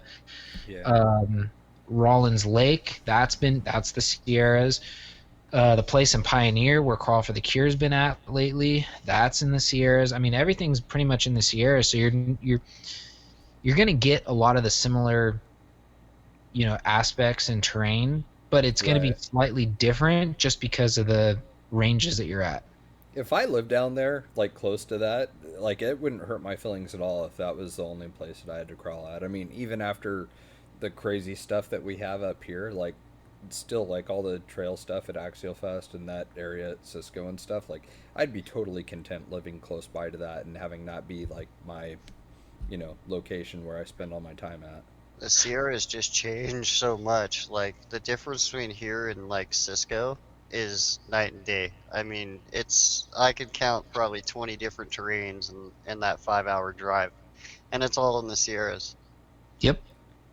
You've posted some pictures of like some like almost like high desert looking spots Oh too. yeah. Well, like where I live, it is high desert, Oh, but like really? literally maybe 5 minutes outside of town, boom, I'm in the Sierras. So No kidding. That's rad. Because I've noticed like a lot of your pictures look like you're like out in the desert, like in Arizona or something. Like, man, that's really cool with all the sand and everything. Like it looks rad. But dude, if you've got that and like trees and everything else close by, that's pretty epic. yeah, I have a couple lakes, rivers. I do a lot of one-to-one off-roading into the backcountry and stuff. So when I get up in there, you find even more than what you just see, driving down the road. Yeah, the closest thing to me is just like there's some hiking areas here on the island, but like to go to anywhere awesome, it's like an hour, hour and a half. But like here, if you want to find something interesting, like you look really, really hard for little like game trails and stuff, and just take off and follow a game trail and see where that takes you. Because some of that stuff can be kind of fun too. But I think the game trails around, like around here, we have to be careful because, Forest Service and stuff, we don't want to upset anybody. right, But most of the hikers, like, because we use a lot of the hiking trails around here because they're just awesome, mm-hmm. and it feels like such a waste to just not take a RC car with you. Oh yeah, exactly. So, most people are pretty cool about it, but we run into the people now and again where they just, they kind of give you the eye as they walk by, Oh like, yeah, what are we've you had doing up that. here? But at the same time, like, we're just enjoying the outdoors, just as much as they are, just in a different way. We had somebody kick a club member's car over at hiking one day at a high traffic area. Like Oh, the guy walked up and like just kicked his car over, goes oops, and kept walking. yeah, I bet that went over well. Normally the dude probably would have freaked out, but I think he was like in shock that it even happened and Oh, yeah, just didn't have a chance to react. Because I mean that, yeah. I mean I was kind of beside myself too. I was like, whoa, really? Wow, that's bold. Yeah. Yeah, Yeah, you get the stink eye once in a while from people. I've noticed that, but I would have to say that like almost all of them though like have something positive to say. It's Yeah. very few that don't. Well, they've never seen it. I've had plenty of families hiking just stop me and chat my ear off for like an hour, Mm-hmm. just talking about, why and what and where. And, next thing you know, you probably see them out somewhere driving an RC car. Oh yeah, yeah, yeah. it's We crazy. I usually hear the most common one I hear is how much is that? Yeah, definitely. Yeah, and when So you like total it, like I pretty much only quote people like RTR Yep. prices now because otherwise it's gonna scare them to death. Yep. Like, look, what? So how much something like that run? I'm like, well, to get into this, you would spend anywhere from 250 to 4 or 500. Like I kind of give that figure. I'm not like, oh yeah, this one's probably about 1,200. They're like, oh god. Yeah. So yeah, I for the sake of like trying to be an ambassador for the hobby, I just quote RTR prices and that's it. Well, and then you either get those guys that ask how much, or you get the other one that asks how fast, and you're like, that's the wrong question. Oh yep. yeah, yep. We had a lot of kids asking how fast they go and do they jump at the seminar the other day, so that was Yeah. kind of funny. It's like, no, that's not really what this is. This is different. This is how slow you can go, and you're Yeah. kind of like, what? Slow is smooth, smooth is fast. Yep, Yep. definitely.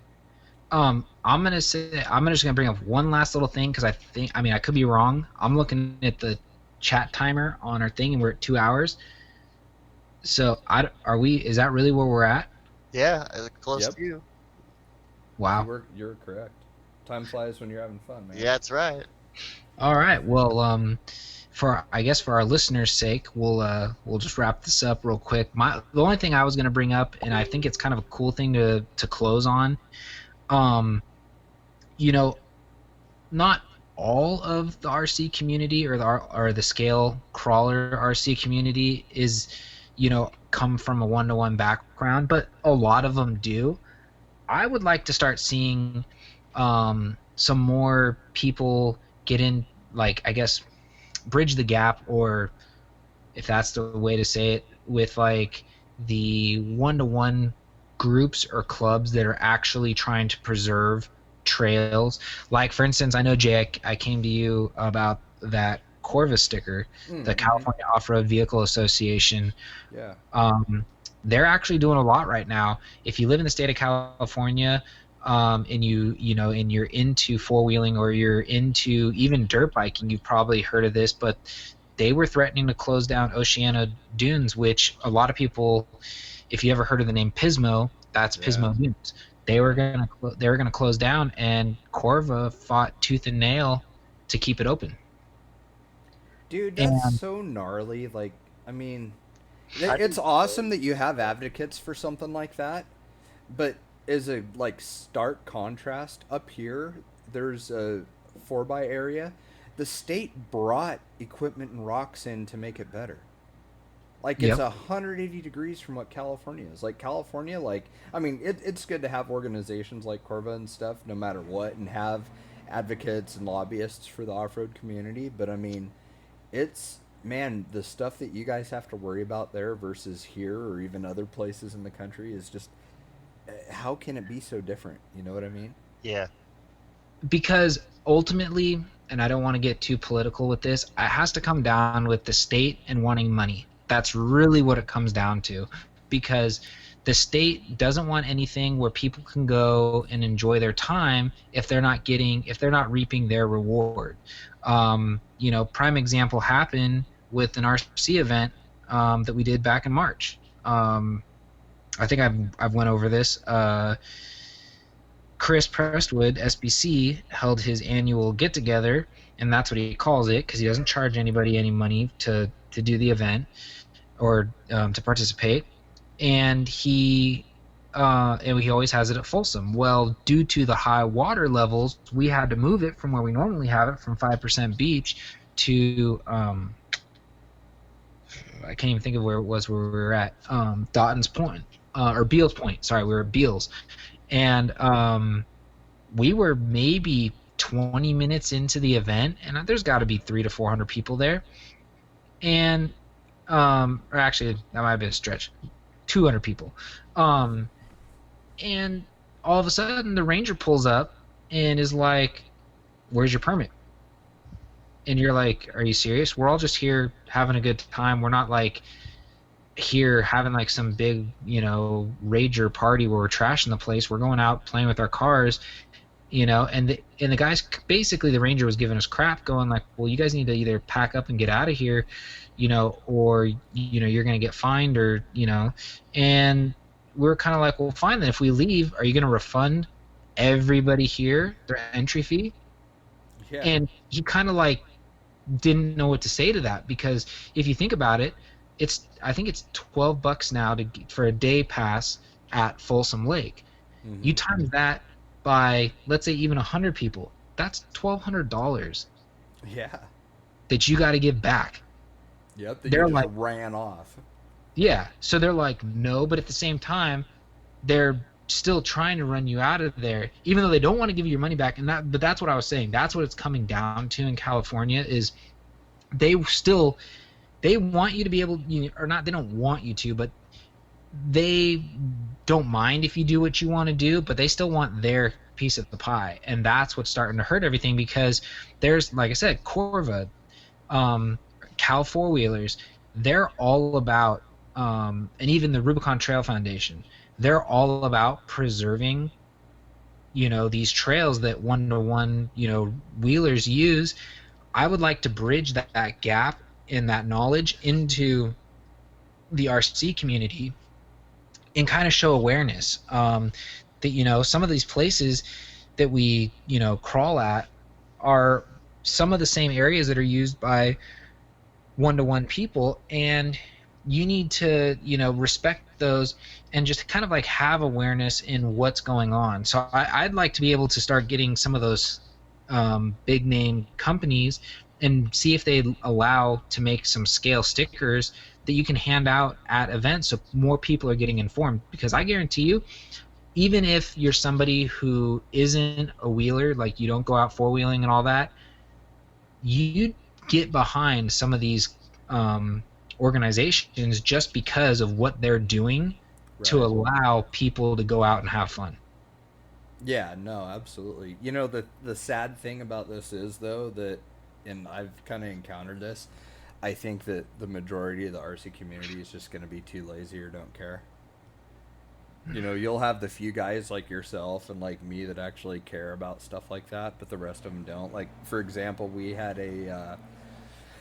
were up one day and had just a club get together, like a crawl, and there's a little bit of a parking lot. Well, a couple of the kids in the club got their bashers out, and this area is like very, like, parking is like a it's at a premium there. Like, there's just a handful of spots, and it's a very scenic viewpoint with a lot of trails and stuff, and there's a lot of traffic in and out of there on the weekends. And these guys were, like, doing cookies until the thing flipped over, and like trying to jump stuff and crashing into things and holding up traffic and stuff. And it made me bring up the point of, hey guys, this is not what we want to project to the public when we're using these public spaces. you know Bashing and stuff like that, you can go do that on your own time at a school, whatever, wherever you go, skate park, whatever. Go do that there. But when we're up here as a group and we are being representatives of that group, and we've got people that want to park and camp because there's guys acting a fool, doing cookies and stuff, and plus it's noisy, like some when they're crashing into stuff and everything, it's loud and it's obnoxious, and people there are trying to enjoy nature. And I think scalers get away with it because they're very, very quiet and you don't really notice them. And there was dudes in the club that just flat out didn't get it, like full on, like sold their shit and like, all right, I'm out, I'm over it, too much drama.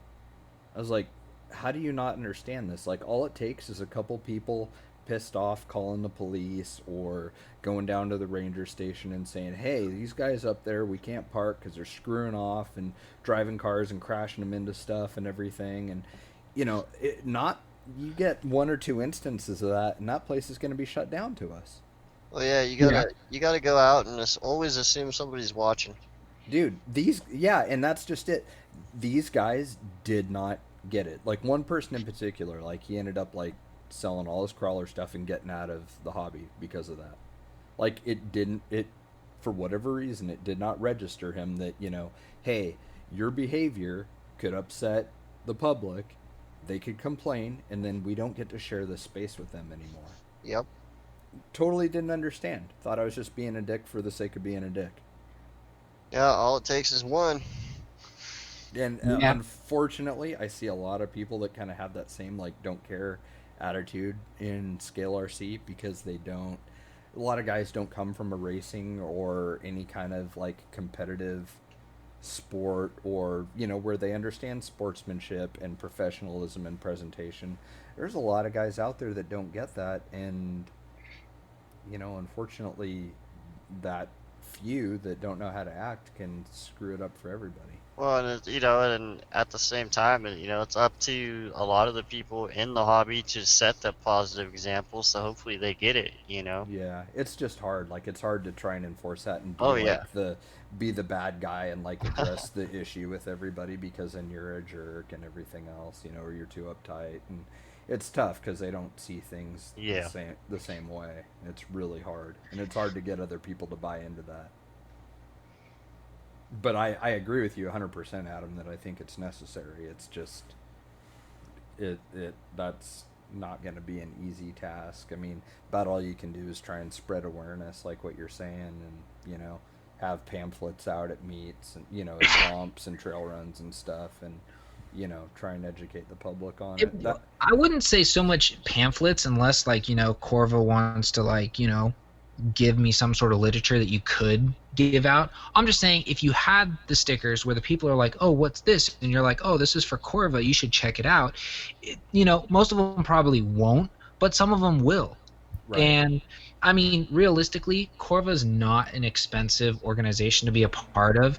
Um, I mean, being into the other hobbies that I'm into, I've seen lifetime memberships for certain things.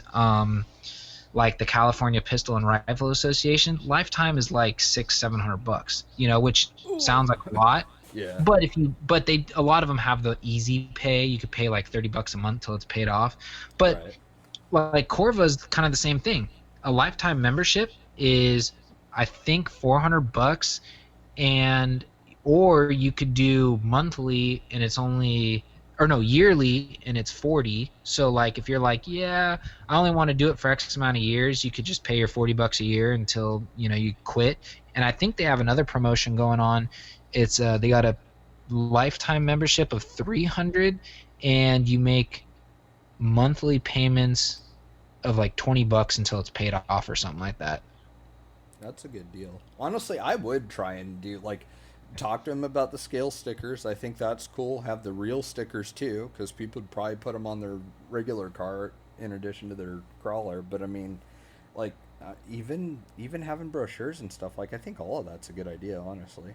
And I'm sure they'd be happy to send you all that stuff. I mean, if you're trying to spread awareness and help support their cause, I'm sure they would totally get behind the RC side of it because, like you were saying, I mean, a lot of RC stuff is at the same one-to-one places.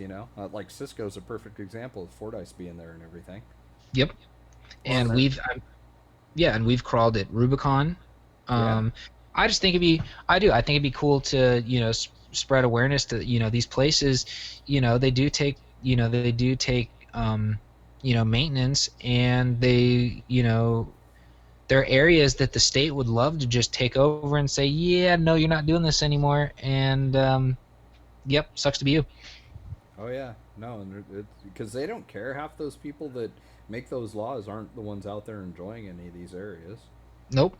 They have golf club memberships and they go and ride their Harleys with their lawyer buddies and stuff on the weekends. You know what I mean? Like they're not there's probably not many people like us with the same interests that we have that are in government.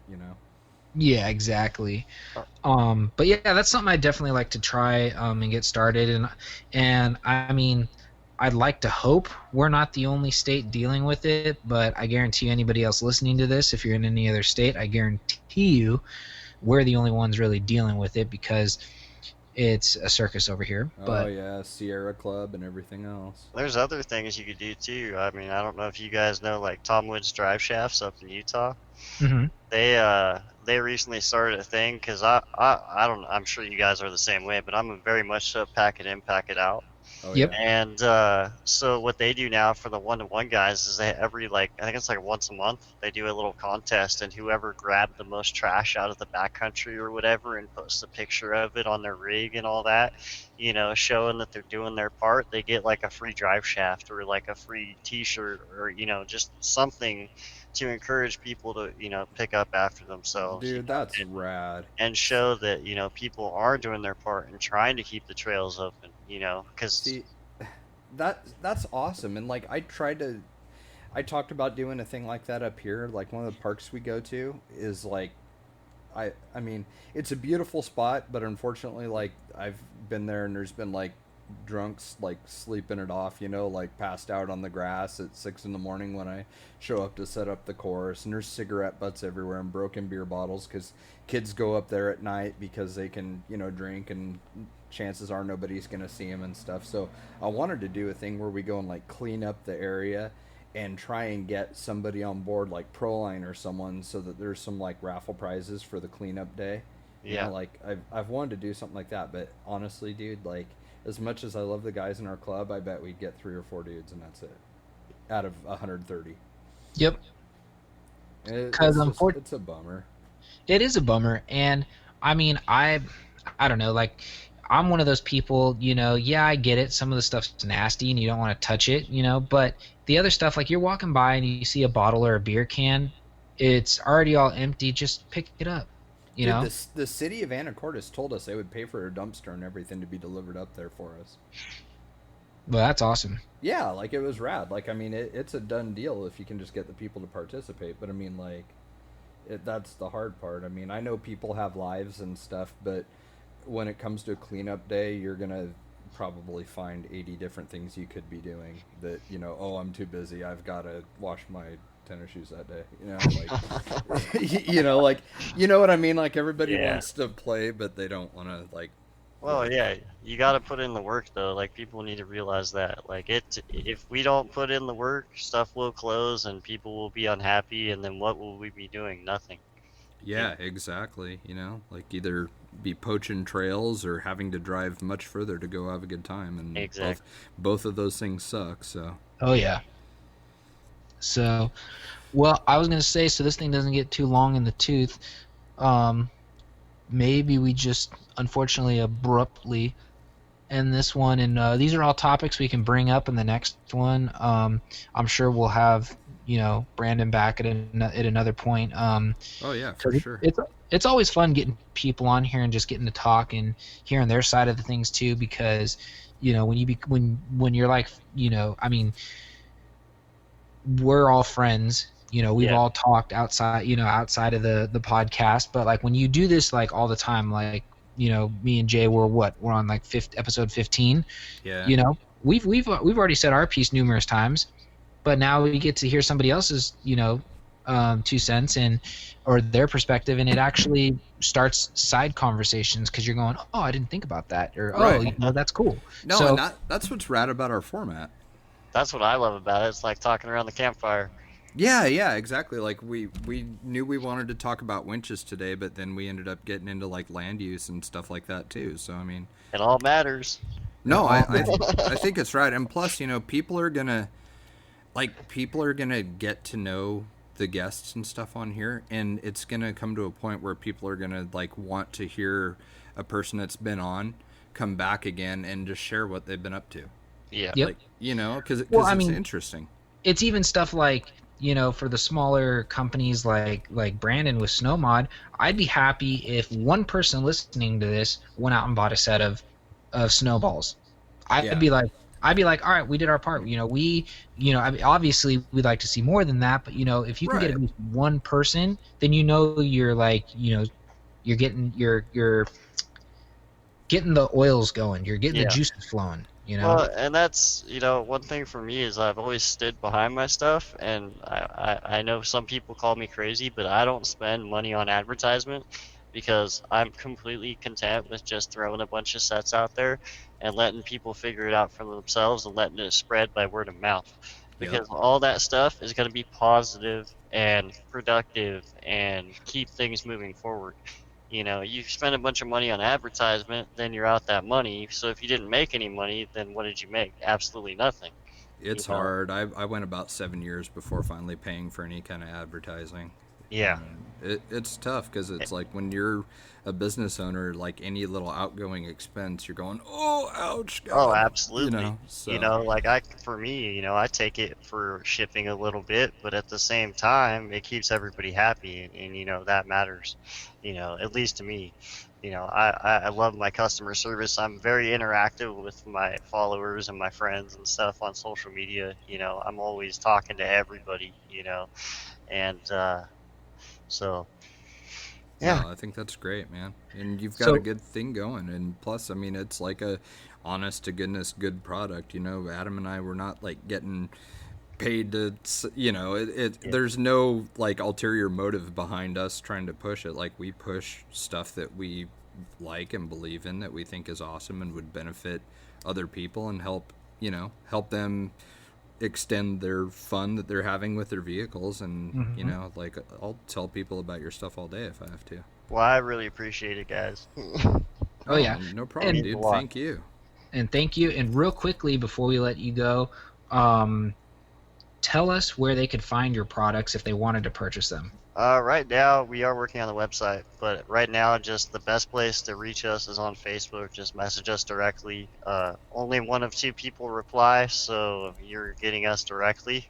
There's no Nice. middleman, no nothing. So, but hopefully soon they will be available other places. It's kind of nice that you don't shift people to a call center in India. No, You're not to that point yet, and thank you No. for that. and I don't think I even would. You know, I grew up doing customer service, whether it be at a ski area or a Radio Shack, yeah, whatever the case was, and I was always really good at it. And part of the fun of this hobby is actually interacting with the people. You know, so I really enjoy it. You know, it does get a little overwhelming sometimes, but it's still yeah. worth it at the end of the day. Yeah, for sure. Totally. No, it's awesome, man. Well, you've been awesome to have on here. We're definitely going to do it again. I appreciate it. It was a pleasure being here. Man, we set a new record, 2 hours and 20 minutes. It's All pretty right. rad. Yeah, this is definitely one of our longer ones, and honestly, I'd like to, and I know we're still in the early stages. I know as far as podcasting go, we're still, you know, wet behind the ears. I'd just like to hear back from some people, like, what is an average time you want to listen to us jibber jabber? Are you like happy with, you know, about an hour and a half cutoff, or are you like, oh, we want more and like take it a little longer, or do you guys hit the 1 hour mark and you're like, yeah, I'm over this, and we're turning it off? That's So- a really good question. I like to get feedback from people. I Yeah. personally, because I've watched every episode, I turn it on while I'm wrenching. It's because I don't need to watch it, so I Right, listen to right. it while I'm wrenching, and I just let it go. You know, so I watch minute beginning to end. You know, so. Awesome. Well, thank you for the support and the ongoing support. And with that, we will see you guys next week. Have All a good right, one. take it easy, everybody. Yeah.